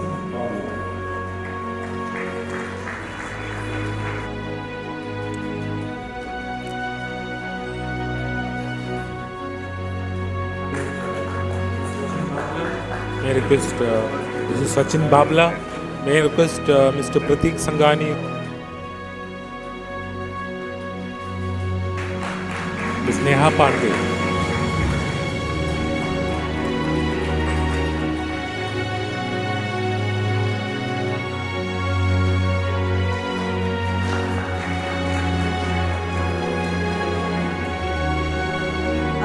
I'd like to thank the jury. Thank you, Mr. Rizwan Sajid and Mr. Basil Shaw. I am completely honored to be selected among the 100 entrepreneurs, and it's a great platform for young entrepreneurs like ourselves. Thank you so much, and really, I'm honored. Thank you. Can I ask Ms. Nivedya Sohan Roy to come forward? We are calling you late, Nivedya, because you are supposed to take away 2 mementos. There is one for her sister, twin sister, Nirmalia. So Nirmalia and Nivedya, you have to hold it together.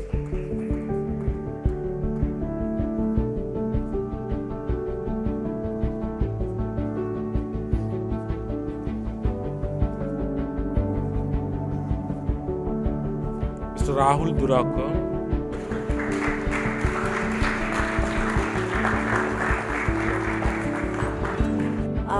Thank you, Rizwan Uncle and Mr. Vasu Shroff.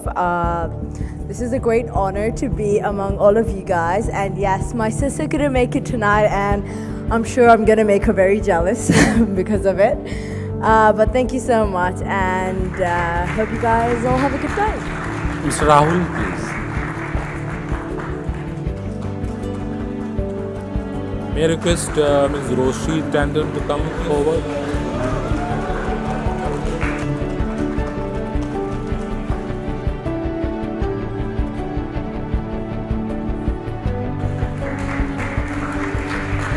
May I request Riaz Merchant to come forward?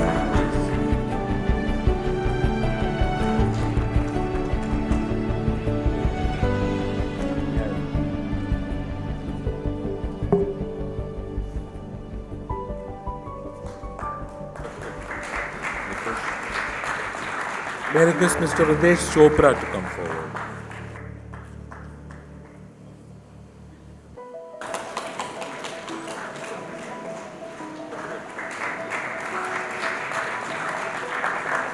Mr. Rimpi Arnachan?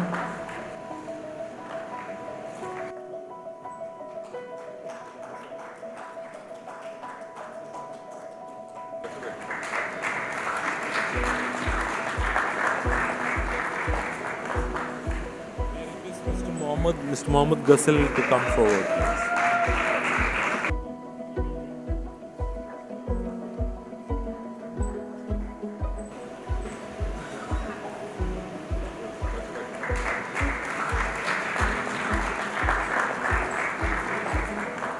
Mr. Regin Jose.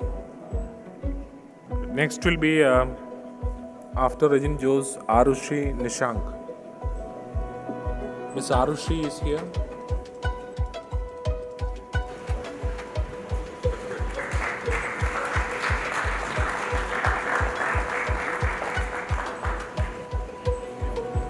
May I invite Mr. Rohit Gupta.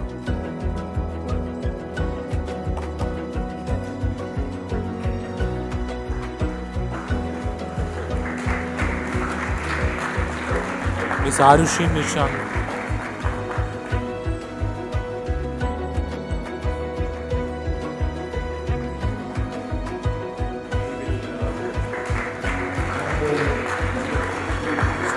A very beautiful evening to all beautiful people. And I'm truly very glad and overwhelmed to be here today, in this morning. And I would like to congratulate the whole team of Grey Matter, who all are doing such a wonderful job, because this is very, very important in the society, how you're motivating other people. And I always say that our youth has such a great, great energy that they always need a small wake-up call. And I believe the Grey Matter team, Mr. Biju Nina, and the whole team is trying to give a small wake-up call to all young youth. And I'm very glad and would like to congratulate all of you. Thank you so very much.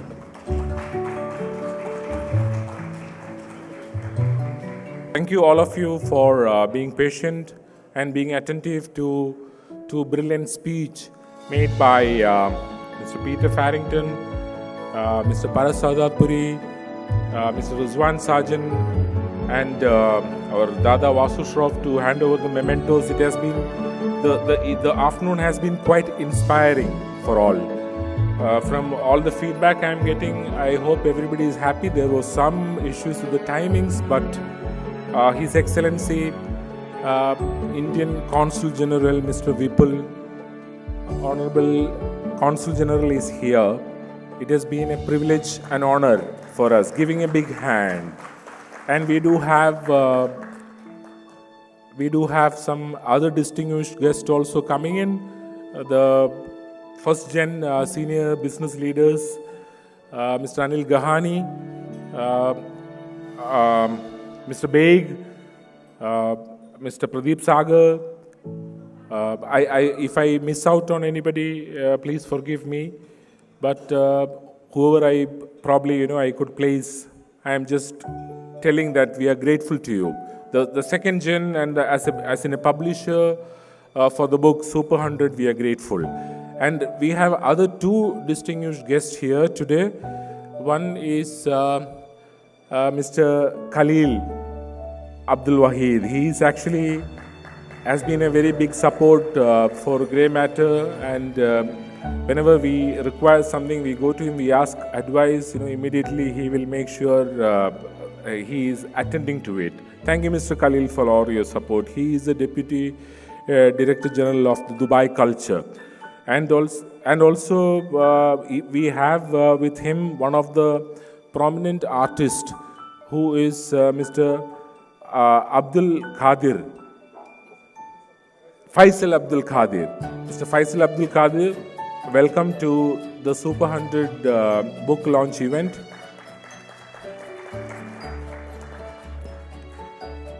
So the proceedings of the evening will be like our distinguished Excellency Mr. Vipul addressing the Indian Super 100 next generation and young business leaders and professionals from India and the Middle East and Africa, followed by few lines by the jury on the jury view and the release of the book, and a photo session wherein all the 100 is supposed to gather here on the stage. We will have the furniture to be a little bit shifted so that we will accommodate 100 for probably one of the biggest, best 100 youngsters from India ever come under one roof. Probably not even in India this would have happened, I guess. 100 best next gen business leaders coming under one roof. After that, obviously, we have a little more of proceedings to be completed with, followed by presentations by the Kirsten Menon Ladder Up. Ladder Up is the organization which has come forward to support us by in terms of bringing in all the mementos, well done at the last moment, flying it down. Under Kirsten Menon, Mr. Raju Menon's Arvind Menon is also a member of Super 100. They'll give a presentation, and Eurostar also. A presentation during the sit-down dinner. The dinner is awaiting. It will be served, sit-down served dinner in 20 minutes time. And the last but not the least of the event will be Indian Business Promotion Council, the IBPC President, Mr. Nimish Makwana, will be here on stage for a few minutes to advise on the give good advices to the next gen to come on board to the IBPC. That is his agenda, I believe.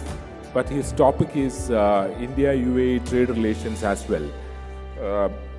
Finally, there will be memento distribution. I have requested Honorable His Excellency Vipulji to stay back and take his time.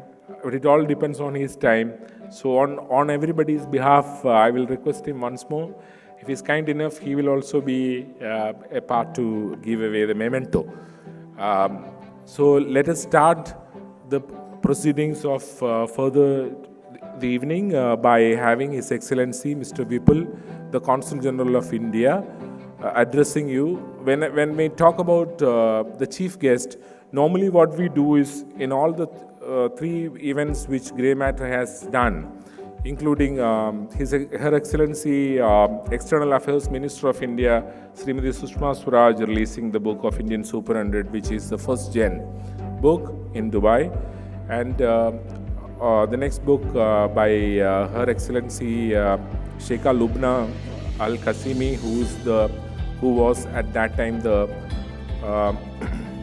Minister of Tolerance, who has written the foreword, and the chief guest was Sheikha Hind Al Qasimi.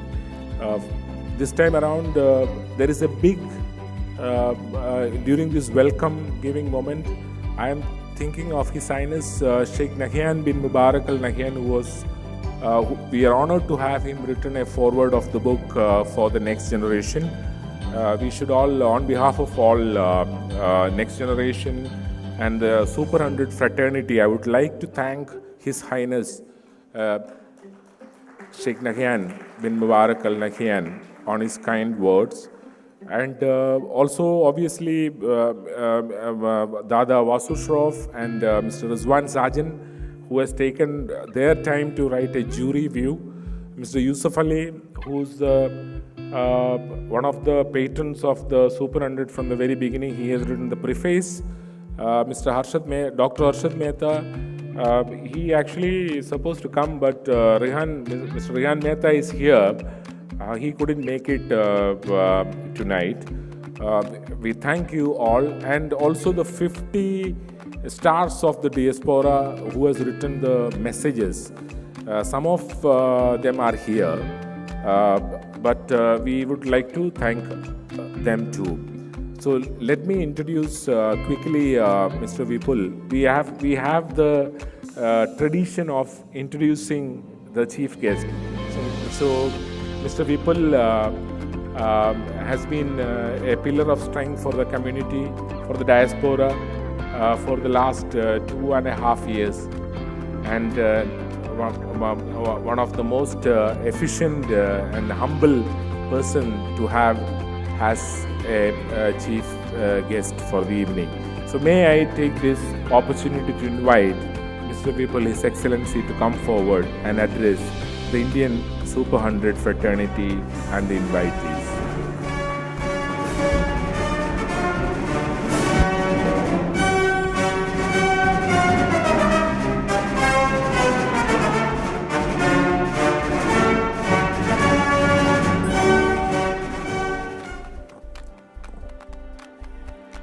Good evening, everyone.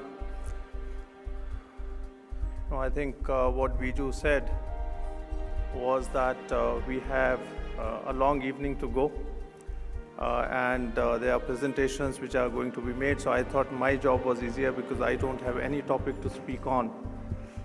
I would just like to congratulate all the 100 people from the next gen, the business leaders in UAE and in the wider region who have been featured in this wonderful publication which I saw with Biju a couple of days back. As he said, I think I feel lucky that I've been in some form associated with all of his 3 such publications. And I think my role has gradually gone up in these years, so I also feel happy about that. In 2014, when he did the first such publication of top 100 Indian business leaders in UAE and in the Middle East, at that time the book was released by our External Affairs Minister, and I was working at that time with her. So I was present in an official capacity in that function. The second time so at that time the minister made a remark that you have produced this wonderful book, but I hardly see any women in this. And is there any dearth of Indian women leaders, business leaders in the Gulf? And I think that kind of gave the direction, the guidance to Mr. Biju Nainan to again produce a book focusing on the achievements of Indian business women in this part of the world. And he came out with that book, and I kind of coordinated back home from Delhi to get a message from our minister for that book. And this is the 3rd book, and here I am for the release of this book. So I feel very happy. I also feel very happy with the achievements of the Indian community here, the Indian business leaders. In fact, a couple of days back, I was talking to someone, and I think in the Forbes top 100, 500 Indian business people, you only have Indians who are living in India, and after that, I think it's Indians who are in UAE who have made such an impact in the business world.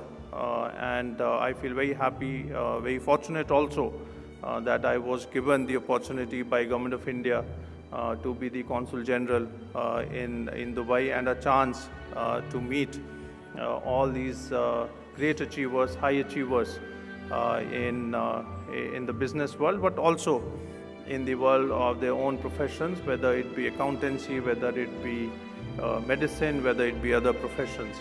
And I think now it's the turn of the next gen, and India-UAE relationship, as all of you know, has been doing very, very well in the last 4-5 years especially.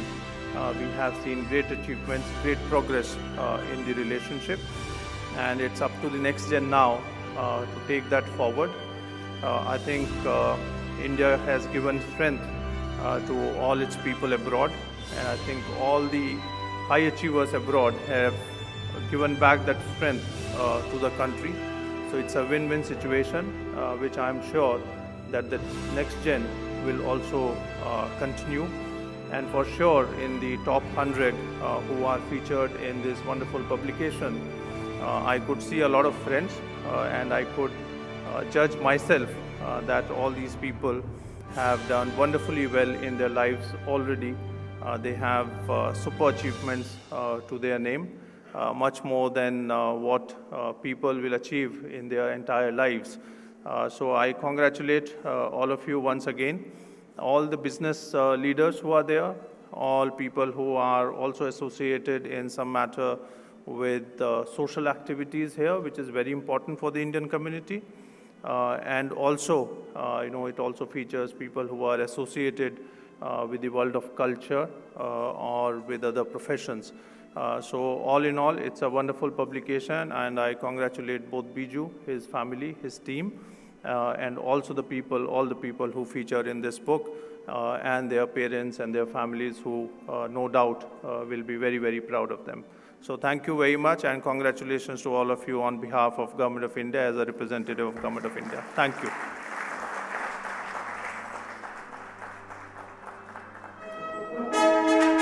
Thank you very much, His Excellency, for the brilliant speech. He remembered a lot of things what happened 5 years back also. Thank you so much, His Excellency, Mr. Vipul. Kindly take your seat. May I invite here once more Dada Vasu Shroff, the esteemed jury who formed the elite jury panel, who took all the efforts to sit through the shortlisting, vetting out the names. Dada, please come once more on stage.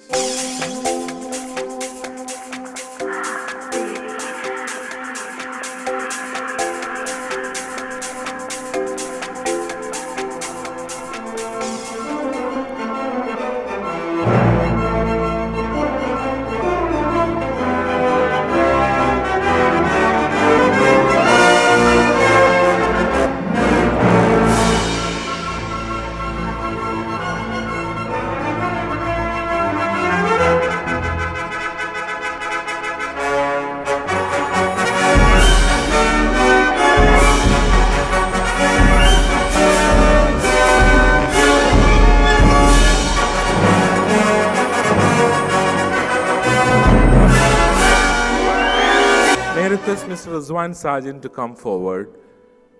The jury. May I request Mr. Rehan Mehta. Rehan Bhai, please come forward and do the honor of bouquet to.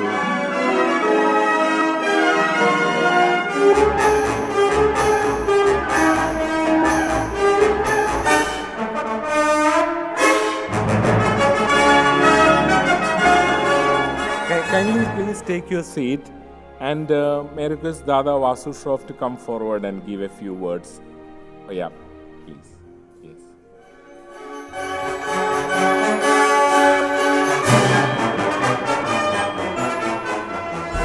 In lights, I can see few people, but now I can see, because there's so much shining lights on the stage. But now I can see hall is full. Good evening, ladies and gentlemen.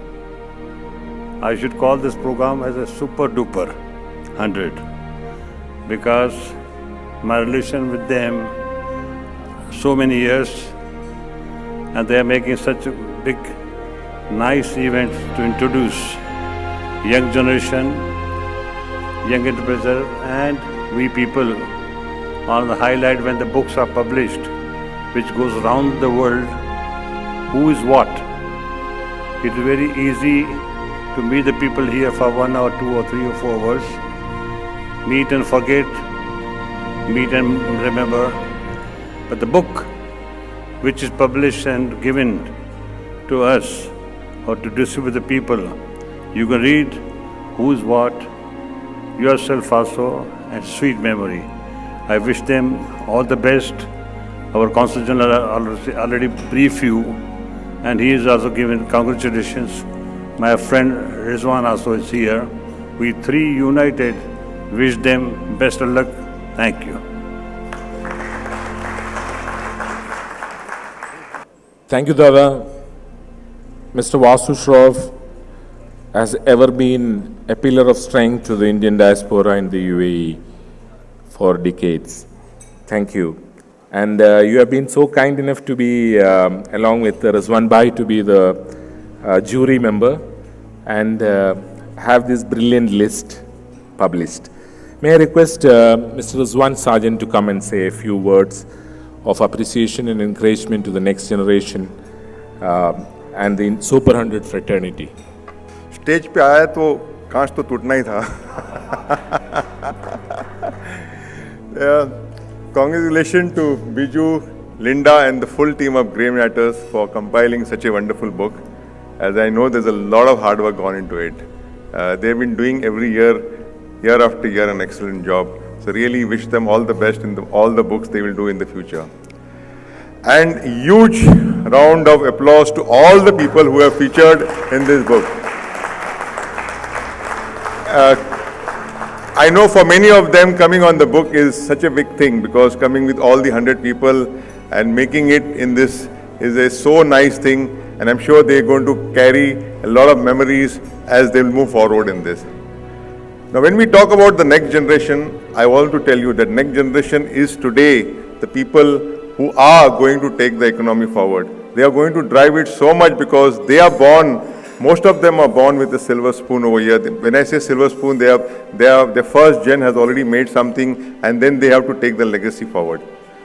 Now when they have to take this legacy forward, one thing has to remember, the statistics which we have spoken earlier also, it shows that the first gen makes the money, second gen spends the money, and the third gen blows away the money.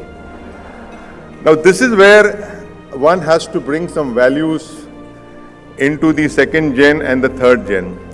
Now when I say we have to bring this value, I will share an example of my son, of the little value which we have brought in as for the value of money. I mean, Adil, when he was in the school, he used to get 10 dirhams per day was his pocket money. So one day he said, Dad, I need 20 dirham. I said, if you want 20 dirham, then you go and wash my car, I'll give you 20 dirham. So he says, Dad, you have 2 cars. Can I wash 2 cars and I will get 30 dirham? I said, no, if you wash 2 cars, I'll give you only 25 dirhams. So, from the beginning, that value of money was taught to him. And today, if I look at him, I know that he spends the money, but he definitely calculates as to where the money has to be spent. And that is what is required. And I hope that Adil also continues in the third generation the same thought which I have given him, so that, our business survives even the third generation. So the statistics which they say that the third generation blows out should not continue over here. Without taking much of your time, I again want to congratulate everybody and wish them all the success in their life, and they may grow bigger and bigger in this. Thank you so much.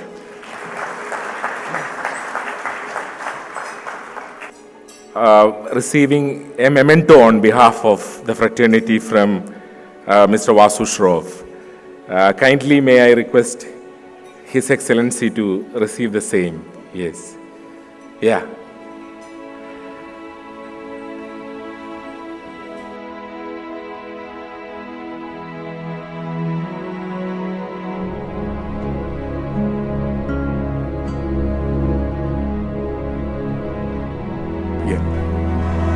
Thank you so much, His Excellency. An occasion where I had to request this to the Excellency to receive this first on behalf of the 100 fraternity members, because he has also, I have requested to have giving away the first generation, the next generation, all the spikes happened. We should be thankful to the first generation to bring through struggles, through spending decades of lifetime to bring up these businesses. So may I request His Excellency to honor the first gen for the good deeds. So starting from right from the podium, may I request His Excellency to give away a memento is to Mr. Rizwan and Dada Vasu Shroff.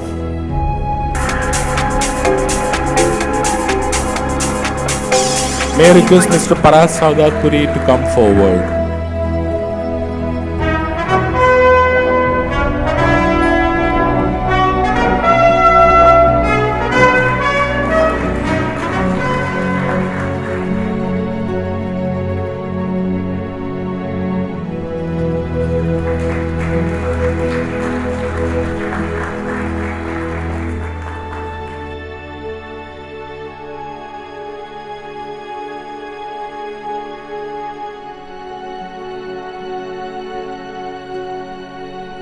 The most important part of the evening, we cannot delay it. We have Mr. Khalil Abdul Wahid to give away the mementos.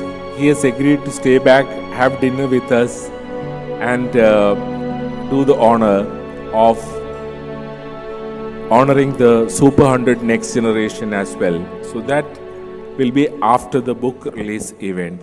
So the most awaited program of the day, program of the evening, the official release of the Indian Super 100 Next Generation, Volume 3. May I request His Excellency Mr. Vipul, the jury members, to do the honor, and after that we will have a photo session with all the next generation coming together on the stage to have a photo opportunity along with His Excellency and the jury members.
I request His Excellency Vipulji to come forward.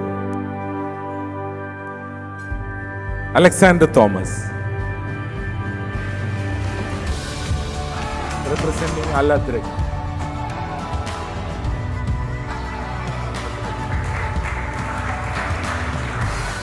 May I request Mr. Hassan VA to come forward.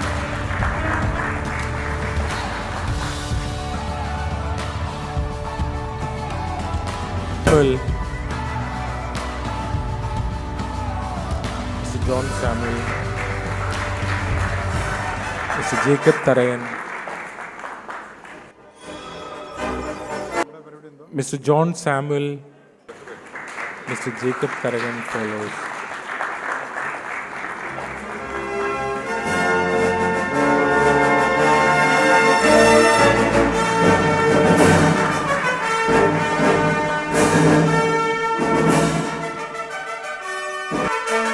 Mr. Vijay Malhotra, Mr. Jacob Tarayan, please.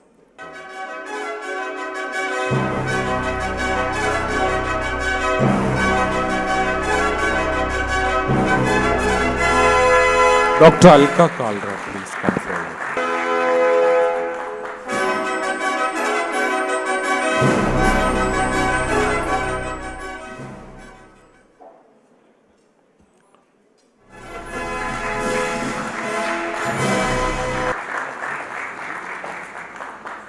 Sarina Beg, Mrs. Sarina Beg, please. Mustafa Warel, please come on stage.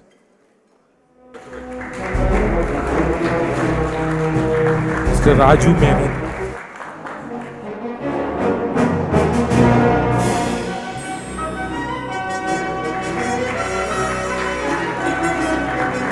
Mr. Johnson Thomas. Mr. Johnson Thomas.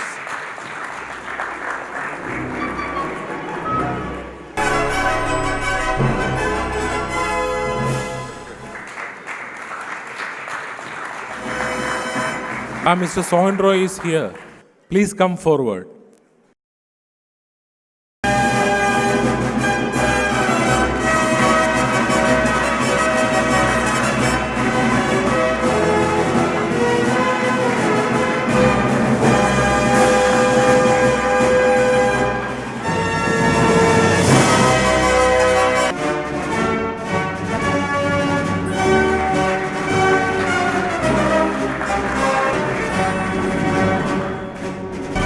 Request Shifa Yusuf Ali to come forward and receive the memento.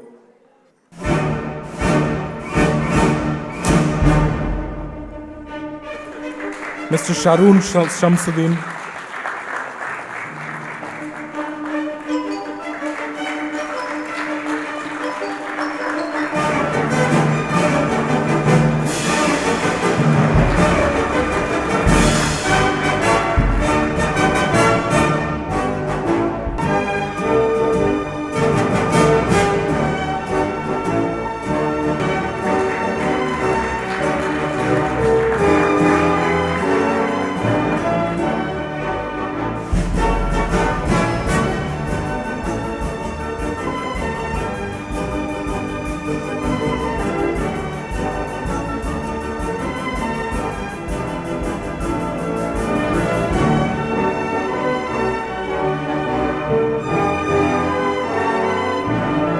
Miss Deena Murli. Deena, please come forward.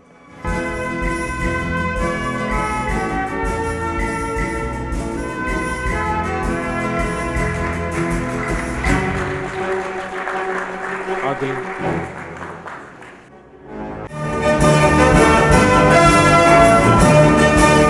Rachana Sharma, please come forward.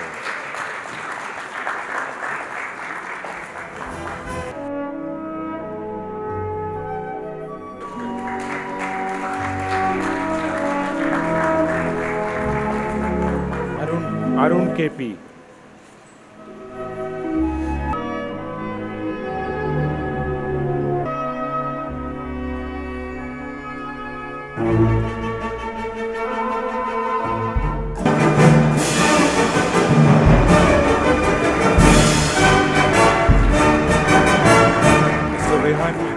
Ritika Khanna.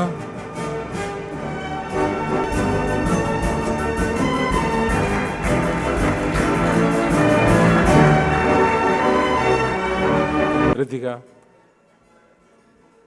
Raghav Khanna.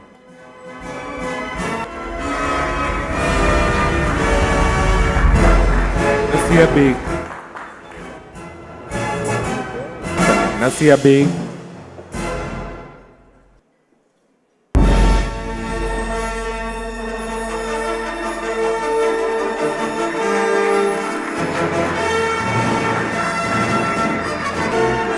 Rahul Sajnani.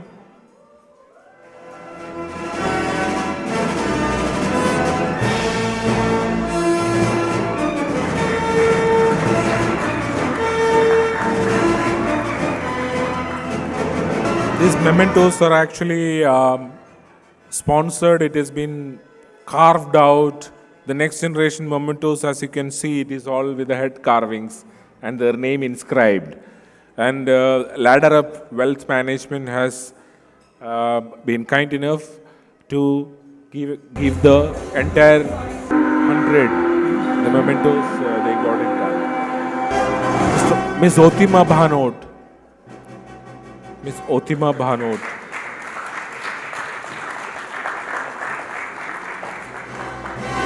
Umayman, please. Umayman Yusuf Ali. Janat Miranda, please.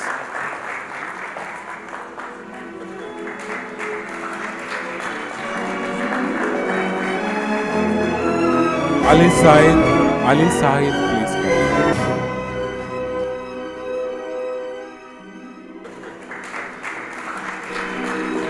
Anishka Bagla.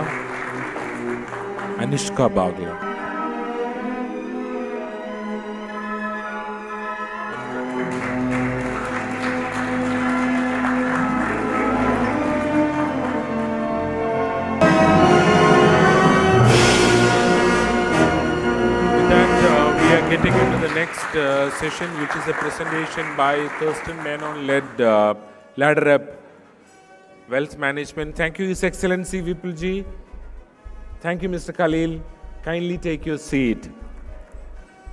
May I request Mr. Raju Menon to come forward. It's with great pleasure I am attending this industrial expert session, which Grey Matter has organized as part of the Super 100 Gala event. I congratulate Biju Nainan and Linda Nainan for their great effort to really make it as a great event of today. This is not the first time they did it. They did for the first generation. Thereafter, as a surprise, they brought for women leadership also they brought. Then after a couple of years, they could bring this as a great event of today.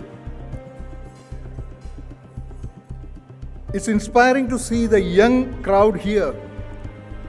This room is filled with the dreams and aspirations which will change how the world operates tomorrow. You may have had a platform set by your parents, but what will make difference in your ability to adapt and change to the requirement of tomorrow? In this era of technological transformation, the deciding factor will be your ability to align your business with such rapid changes. You can understand that the Fortune 500 10 years back, it was doing, the great companies were there, and 50% of them are not in the list today. It's already vanished. Either their rating has gone down, or they are out of the list because of the liquidations. So we can understand that unless the new generation do very well with respect to their business, or if they don't take care, then the continuity will be a real problem. If I can take a couple of words from Mr. Paras Sadaspuri's speech, he said that ethics, reliability, and care of society. These are the three things you need to take care as a model, or he was saying that that's the DNA of the business. I would say little bit more than that, it's the pillars of business. So you all need to take care that this ethics, reliability, and care of the society are the pillars of the business. I urge these organizers, Biju Nainan, not to stop this publication compiling the achievements of our young generation, but also to provide a regular platform for them to meet, network, and collaborate for a great tomorrow. Thank you, Biju. Great matters. 2019 Crest & Menon's 25 years we have already achieved. We have celebrated also. Crest & Menon is basically an audit and assurance firm. However, it's a leading advisory firm in this region with our wide array of consulting services. As you know that innovation has to happen every time for any product or industry or the services. So we are keeping adding on the services one by one like that. And today I just wanted to introduce our partner LaderUp, and we are going to have a wealth management setup over here. It's a collaborative event of a collaborative company of LaderUp Mumbai and the Indian setup, the Dubai setup, the Crest & Menon. So I would request Mr. Raghavendranath to give a presentation about the LaderUp, and I'm sure that this will be encouraging you so much. Thank you so much.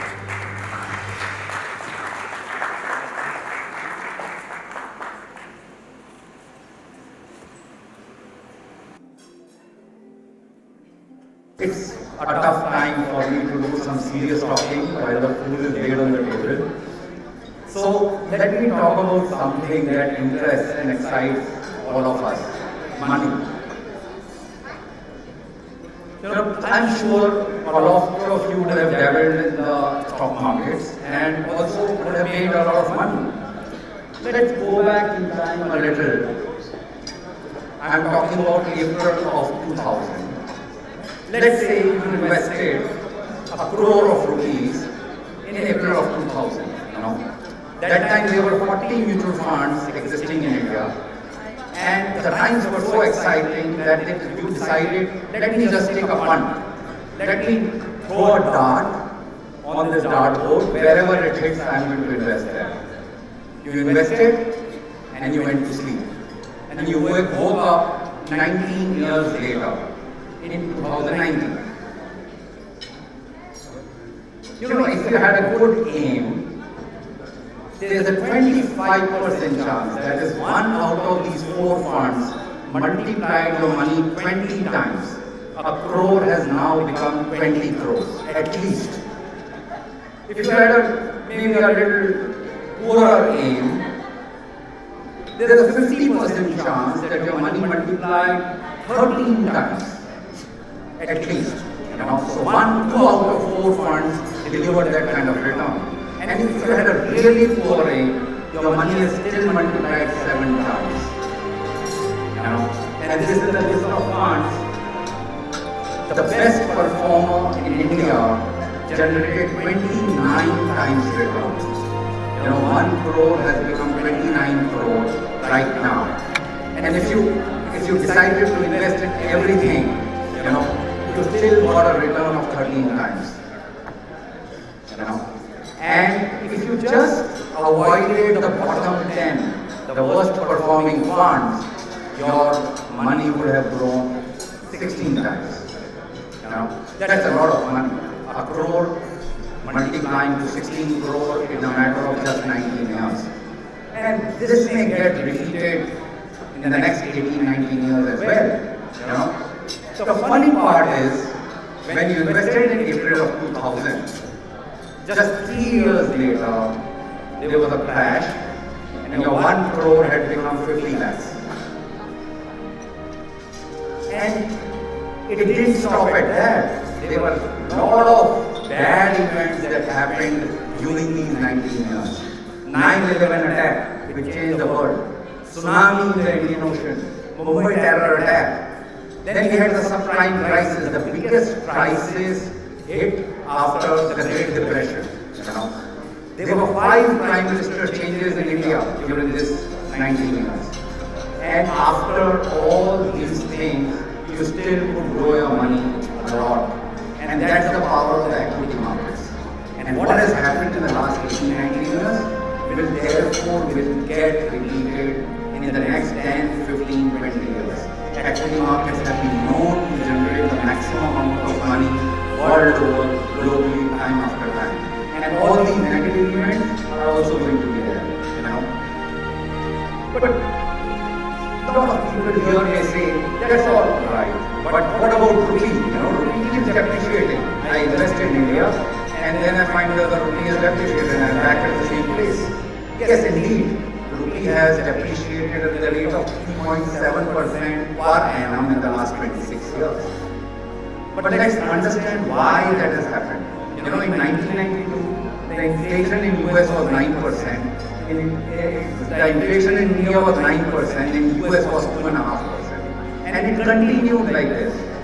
The inflation differential between US and India has always been high, but not anymore. The Indian inflation is now 3 to 4%. US inflation is around 2%. And therefore, what has happened in the last 19 years, as far as rupee is concerned, may not happen in the next 5 years or 10 years. And that's the good news. India is the fastest growing economy in the world, and it's accelerating. The first $1 trillion for Indian GDP came in 58 years. The next $1 trillion, 1 trillion to 2 trillion, happened just in 7 years' time. And in the next 5 years, India is going to become a $5 trillion economy, the third largest economy in the world. And this explosion in the GDP is going to also explode our consumption. Here are some of the statistics on India versus China. China has 2,700 McDonald's outlets. India has just around 270. India has just 3 Louis Vuitton stores. China has 45. The food delivery apps, you would have heard about Zomato, Swiggy and all. In India, they are delivering around $75 million each month. In China, it's 900 million orders every month. 90 crore orders are given by Chinese people to these food delivery apps. Everything in China is 10 times, 12 times bigger. And we are reaching there. That's the good news. In 5 years' time, we will be double of what we are. In 10 to 12 years' time, we will be today's China. And therefore, everything in India will be as big as what you have in China today. And that's where a lot of money has to be made. Because India is getting into a virtuous cycle. It is already in a virtuous cycle. The last 5 years of the Modi government has done wonders, and hopefully he is getting elected again. And that means that these 4 factors, monetary factors, fiscal factors, the macro and the global factor. I have not seen this kind of numbers ever in India in my 25 years of experience. Tax to GDP ratio is going up. Government is planning to spend $1 trillion in the next 5 years. That's around 60 lakh crores. The government has already spent around 35-40 lakh crores, by the way, in the last 5 years. The monetary factors are in favor of India. Inflation is low, so consumption is going back to the people of the country. And that also means that the interest rates are coming down, and which will drive consumption as well as investment spending. The macros are good because the capex cycle is kicking in. The banks are doing much better than before, and the GDP is growing at the fastest rate anywhere in the world. And the global factors are also in favor of India.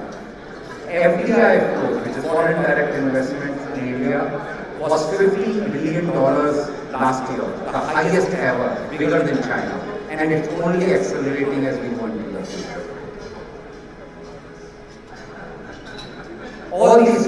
that a lot of money has to be made. In the last 8 years also, a lot of money has been made. Some of our recommendations have multiplied 3 times in the last 8 years. The portfolio management services have delivered around 4 times in the last 8 years. So there's a lot of money to be made, and during this period, the earnings growth of the companies in India was only around 8%. It's going to go to around 20% in the next 5 years.